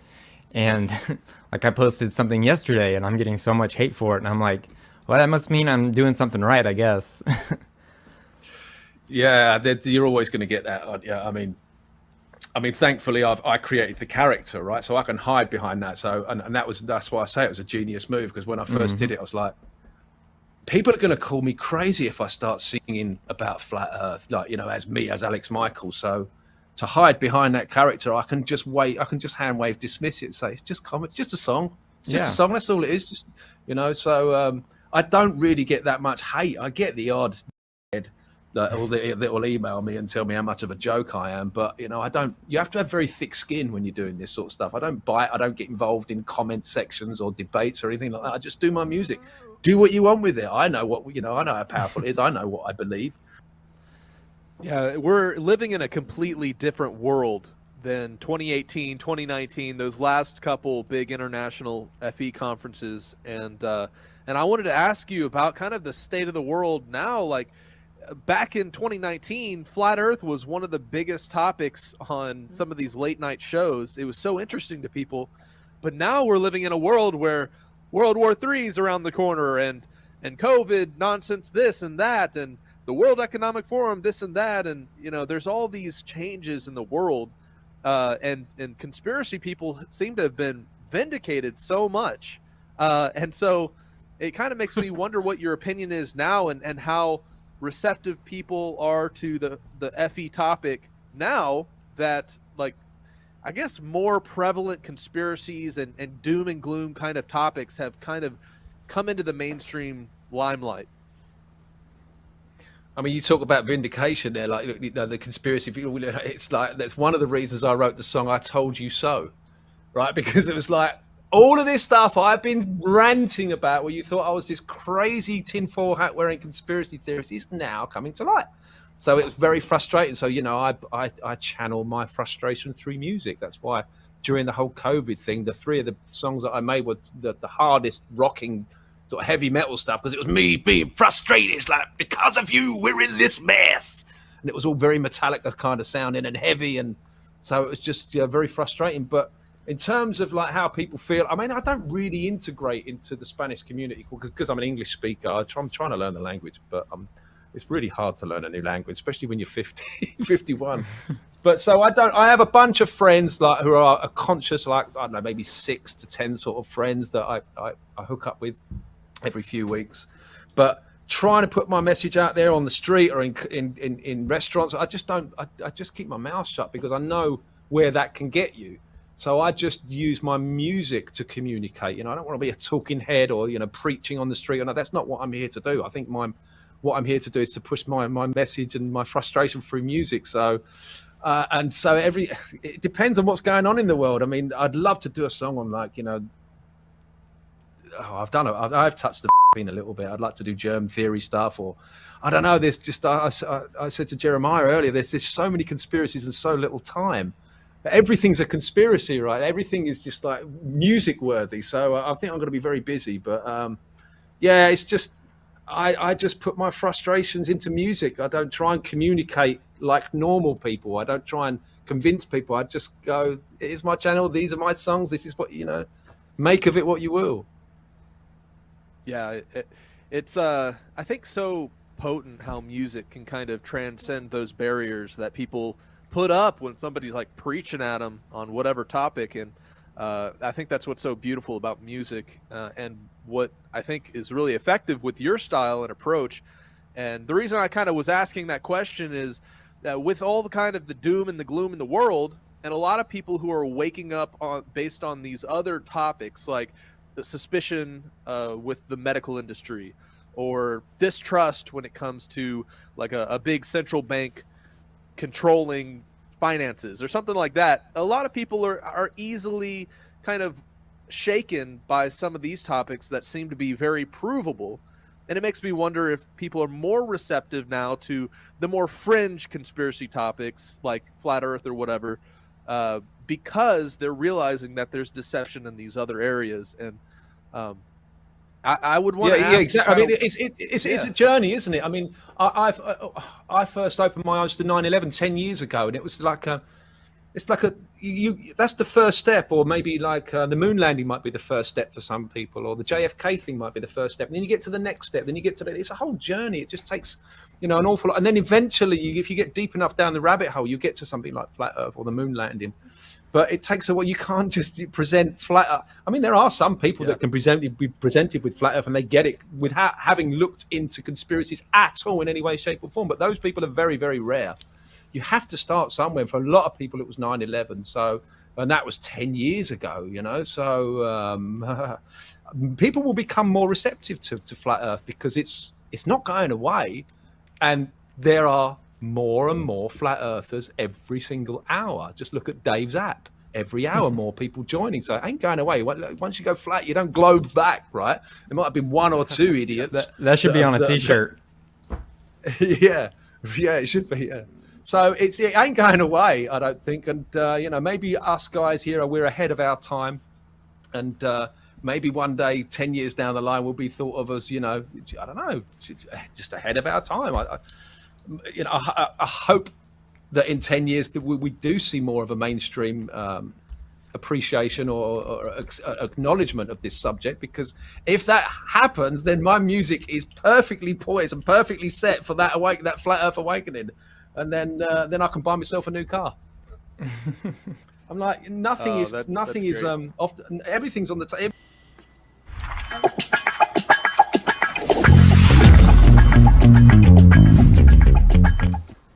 Hey, Skiba News Nation family, we have a very special guest today.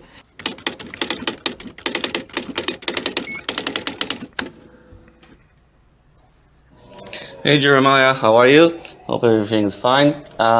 Here in Israel, 2 hours ago, just freaking war just started. It's like really crazy over here.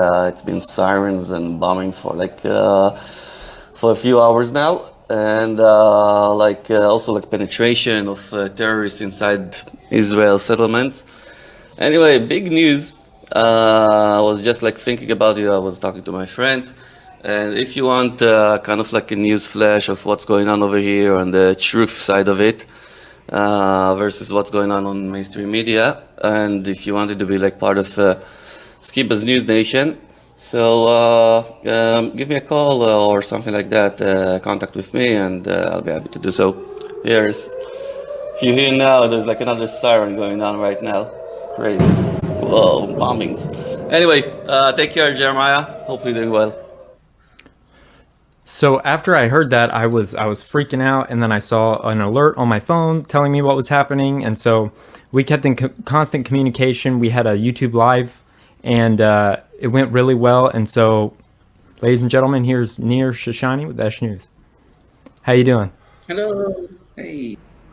Okay. I think that the problem, in Israel nowadays, that all the people are pretty much heartbroken and miserable and helpless, is mainly coming out of a very, very strong conflict that they hold in their head right now, while watching the scenes and the things from Saturday. And the conflict is from what they're seeing in their own eyes and senses, and what they understand with their own logic about this invasion and how it could have happened. And they know that this invasion could have not happened without the assistance of lots and lots of factors inside the Israeli army and the Israeli politics and the Israeli, of course, intelligence, and all kinds of bodies that they should have known, should have protected, should have done something that this thing wouldn't have happened. Okay, so you got on one side this kind of weird, seeing something which is not makes any sense unless there is like a treason, okay? And on the other hand, the way that Israelis and I don't know how it's true to other nations in the world, but Israelis trust their government, trust their the institution, and since the moment they are born, they know that this institution, this country, Israel, will take care of them, okay, no matter what. And they can't accept in their mind that these two realities are existing, okay, that that both my country taking care of me and my country will betray me. So this dissonance is this is what drives people nuts these days. This is what I think, okay? Because like from I will tell you and the viewers, I will try to save with information about the intelligence side of thing regarding the IDF preparedness towards an invasion like that. A second. From my personal experience, and I would tell you that, and I also told you that on Saturday, that the motto of the Israeli intelligence is that what happened exactly 50 years ago in the Yom Kippur War in 1973 won't happen again. It won't happen. It won't happen because we have a whole corp over here, and we have whole bases spread out through all the borders that gather information about the enemy, and our worst dream ever that will never happen is that we will have another Yom Kippur War. And all the methods of the working of the army and everything based on that assumption, okay? On that assumption, on that work which is being made every day to gather information. And what I know that in order to that this kind of like invasion, which was planned probably for months before, will be happening without the Israeli intelligence know about it, I will tell you, from my personal experience and knowledge, it is not possible. Okay, just not possible, because I know the aims of I know the technology of the intelligence, which was 25 years ago. Okay, since then I wasn't like updating what I got and everything.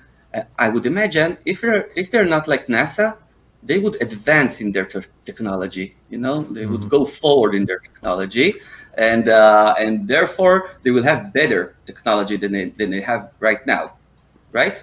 Right. Yeah.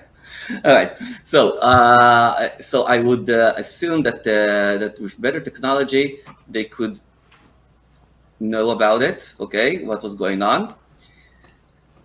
More than that, I would imagine the tons and tons of information that was gathered about it, and we'd had to take so much efforts in order to dispose of it, and disregard it, and to ignore it. It looks to me like a hard work to ignore it. Okay, that there will be so much information, and no one would.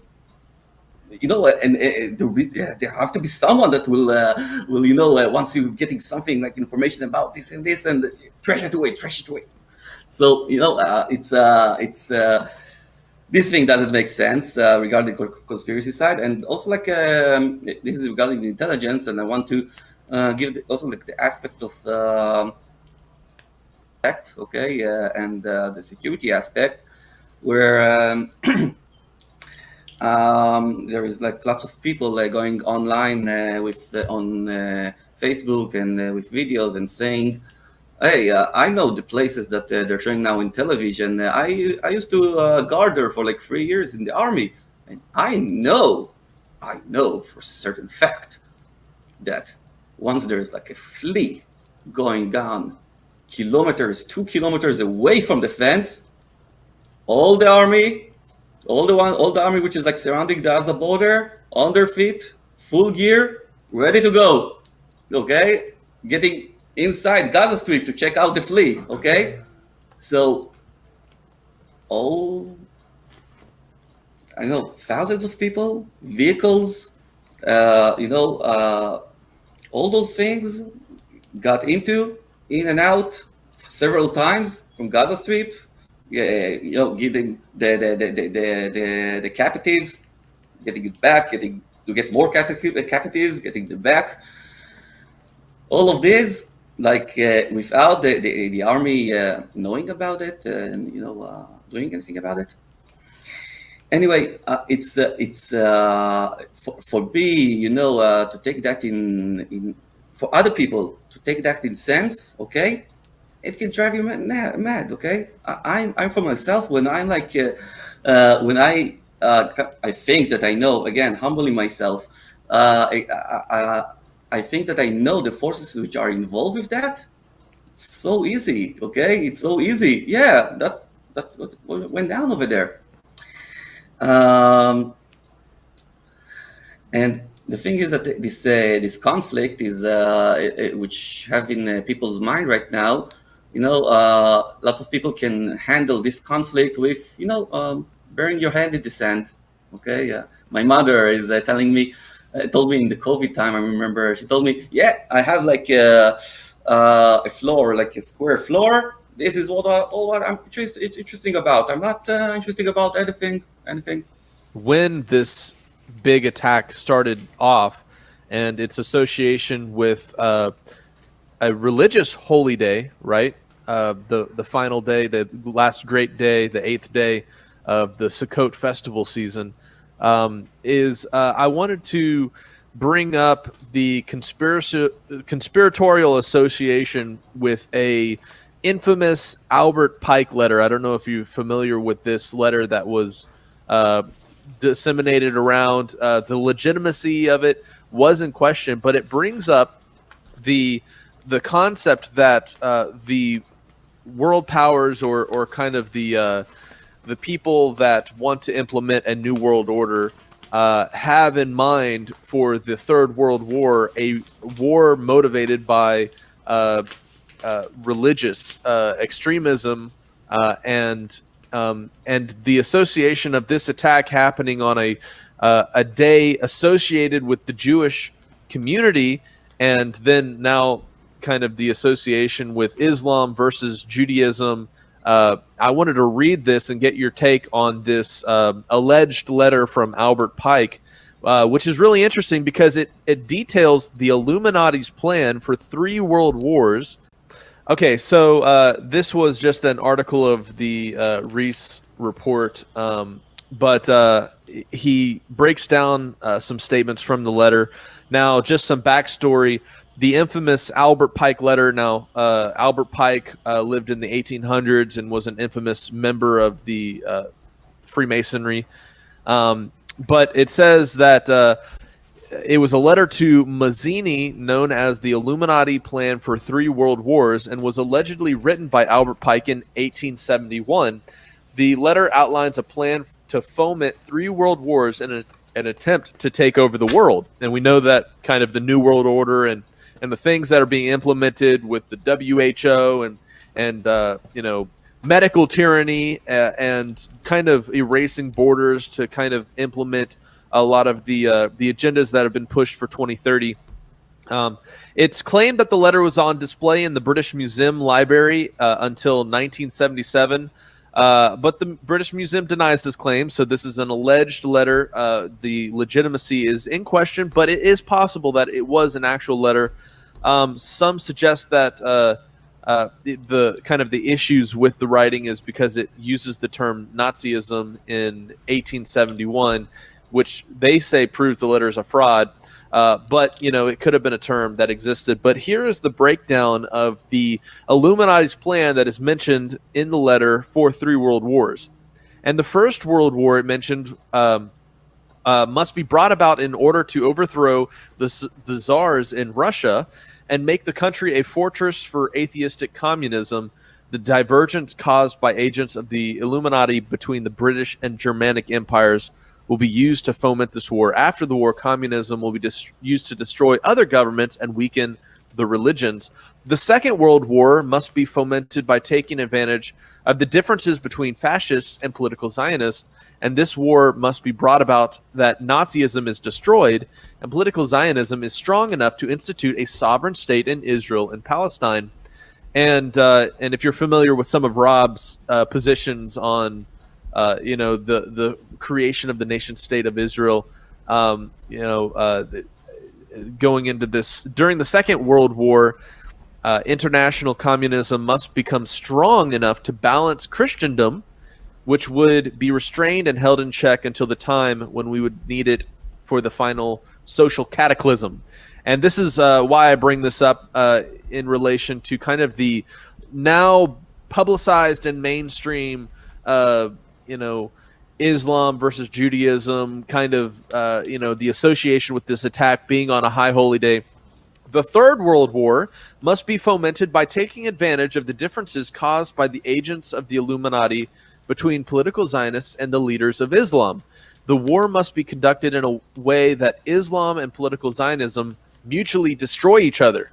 And these are the words of Albert Pike, kind of explaining, how they're going to kick off this Third World War, being kind of motivated by different faith systems.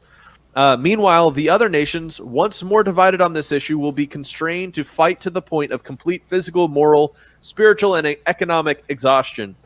We shall unleash the nihilists and the atheists, and we shall provoke a formidable social cataclysm, which in all its horror will show clearly to the nations the effect of absolute atheism, origin of savagery, and for the most bloody turmoil.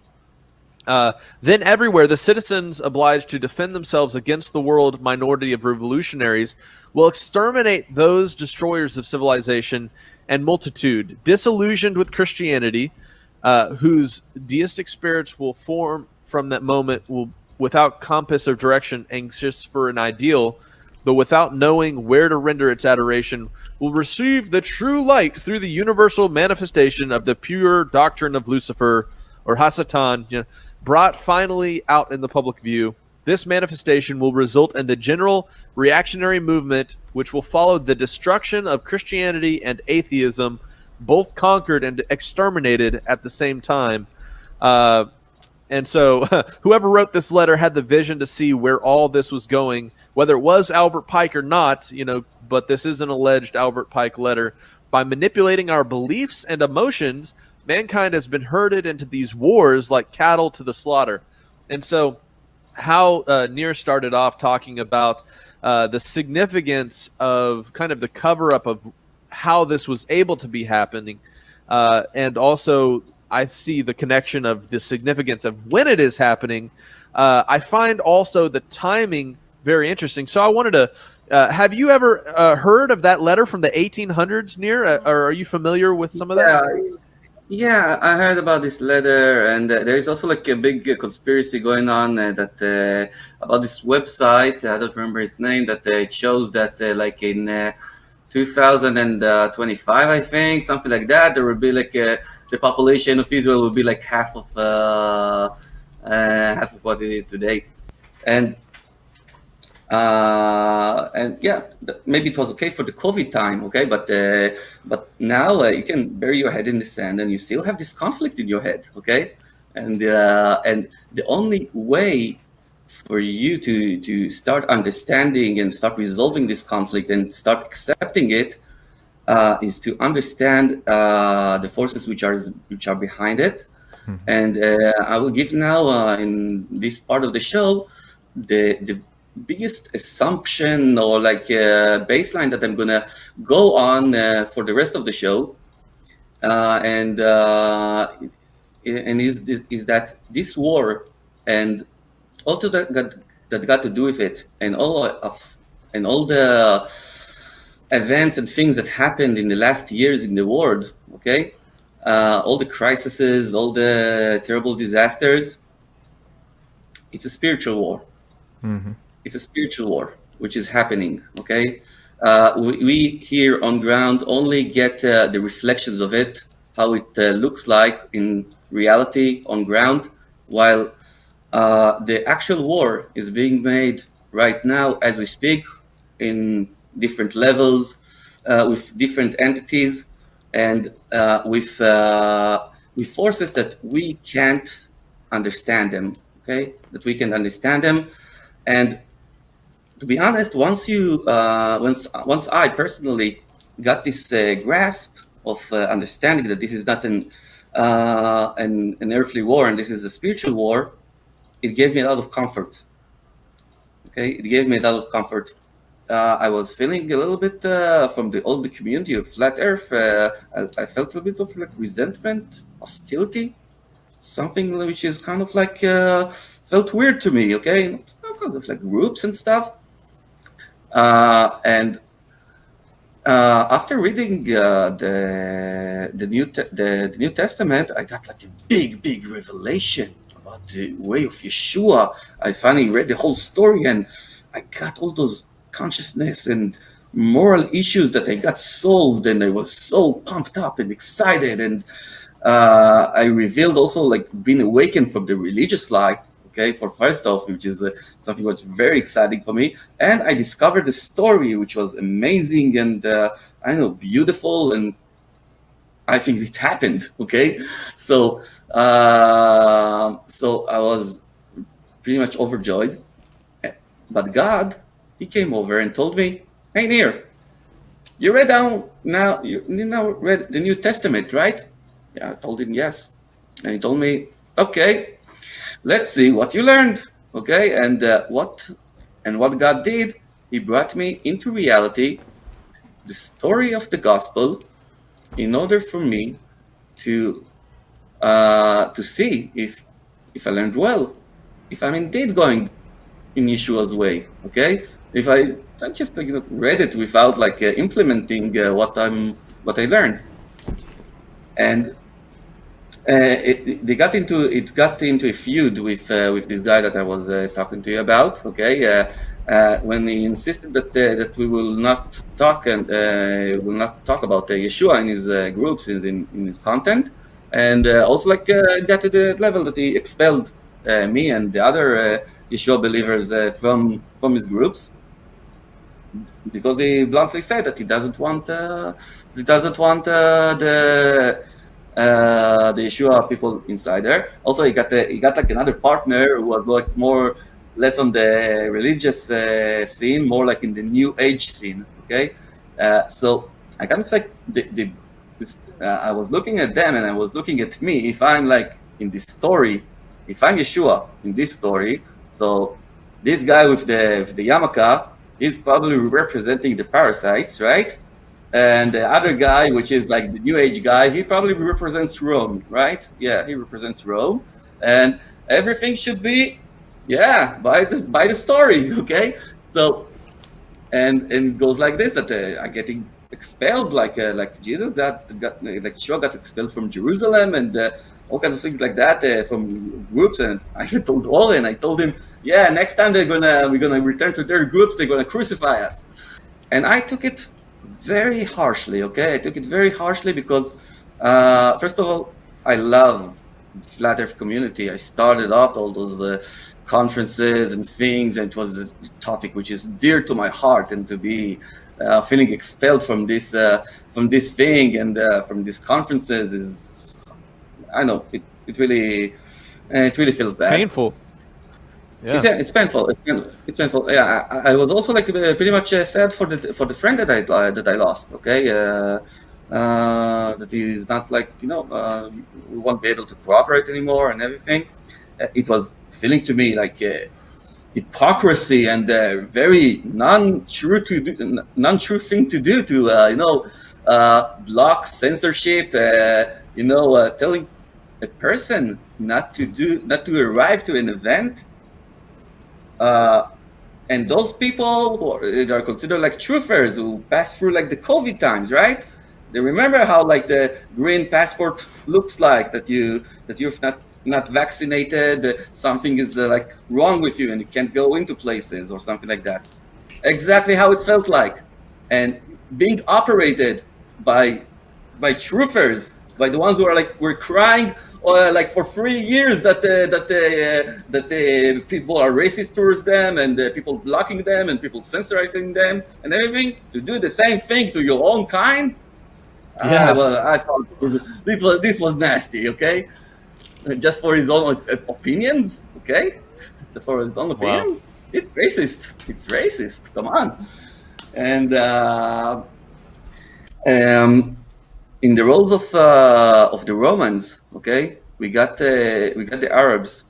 That the Arabs, in with their acts, they represent the new level of cruelty of the New World Order. From now on, all the crises and all the level of cruelty that we will see out of the New World Order will be from that standard. They set up a new standard to cruelty that from now on, this is what we're gonna see. This is the cruelty of the New World Order, okay? It's blunt, it's in your face, it's terrible. This is how it looks like. It's cruelty, none of this world. And in order that the sacrifice will get to the Arabs, okay, to the Arabs, to the Romans, they need to have their property. And in the story of the gospel, it was the parasites, Judas. In our story, it's the same parasites, okay?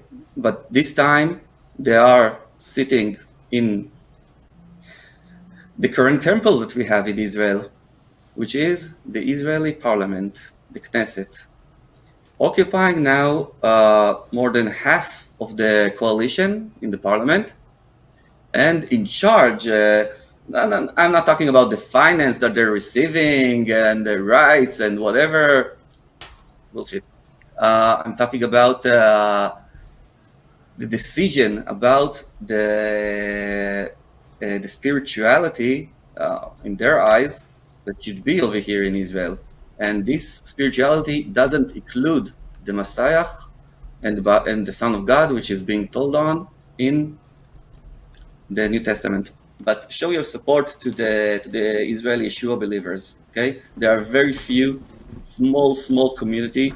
They don't have any organization. They don't have any leaders. They don't have any kind of like thing that funds them or like supports them. They're individual people, but they are doing a very important work in spreading the word of Yeshua where he stepped and lived, and the whole gospel story, representing this current war. Representing this current war as a spiritual one between forces of good and evil, and not as a war between Jews and Arabs. And whatever else that you can think of, I'm like using whatever I said like at the previous part of the show. Okay, I'm trusting you guys. You're creative. You will know what to do. Okay, I leave it over to you because you have very creative ideas on how you can help this cause of annihilating the denial of Yeshua in Israel. I think that timing of the break between you and your friend, who is kind of represents the kind of the flat Earth community that has decided to reject Yeshua, is really interesting. In the timing of that, I saw that in the kind of greater flat Earth movement as a whole. 2019 kind of marked the end of a significant period where I feel like a lot of the flat Earth community was in unity, and even people who had varying religious beliefs, they were getting together to celebrate the truth of, cosmology and debunking NASA and all these things. But then a hard break kind of happened to the point where we saw what you experienced, which was people started saying, we want to talk about truth, but we don't want to talk about religion. We don't want to talk about Yeshua. We don't want to talk about the core essential of what the flat Earth topic led people to, which is a belief in our Creator, and then coming to understand the role of Yeshua as a Messiah is a foundational pearl that was, I believed, enclosed in the ugly clam of flat Earth. And whenever you look at the flat Earth topic, a lot of the Christians that were going there, they were there, just like Rob Skiba, sharing their faith about how the flat Earth has unpacked and opened up the scriptures and drawn us into a deeper faith and understanding and belief in Yeshua and I think that just I just want to mention that once there were all kinds of times when Oren, my partner, the Yeshua believer, was fighting with this guy and everything, and he used to tell him and of course the other guy that I'm talking about, he was a big Rob Skiba fan as well, and so Oren used to tell him what you kind of all the time you're Rob Skiba's fan regarding flat Earth, and you keep quoting him, but do you know that he's a Yeshua believer himself? So what do you you have to resolve this contradiction between yourself, okay? Seeing your journey of truth from discovering flat Earth to then finding the truth of the New Testament and Yeshua, and I think that is all the more of a connection between our channel, Skiba News Nation, and yours. The cap on it with your last segment there, talking about your faith in Yeshua and the importance of sharing that around the world, and kind of the ripple waves of our actions with the people that we interact with is so significant, because perhaps that ripple effect reached to the point where we have all this war and destruction and death, and I think that's a profound thought process, because the individual impact of a person can be incredible, I believe, and so I agree with you on that account, because if people woke up to the realization of the way of Yeshua and belief and faith in him as the Messiah and as the example for how we're to walk out our faith and interaction with the Almighty, I think the world would be a very different place. And I think that it's very significant what you're pointing out, because part of the deception, I believe, with the modern kind of Zionistic support of Israel in the modern Christian church in the United States is a lot of money is being funneled to Israel because people want to support Jews, but they don't realize they're pouring money into organizations that hate anybody who believes in Yeshua. They're pouring money into organizations that push the propaganda you're talking about that even impacted you. And I think having you on the show and as an example of somebody who has been personally affected by that propaganda is really profound, and helps show people that might not be aware of that situation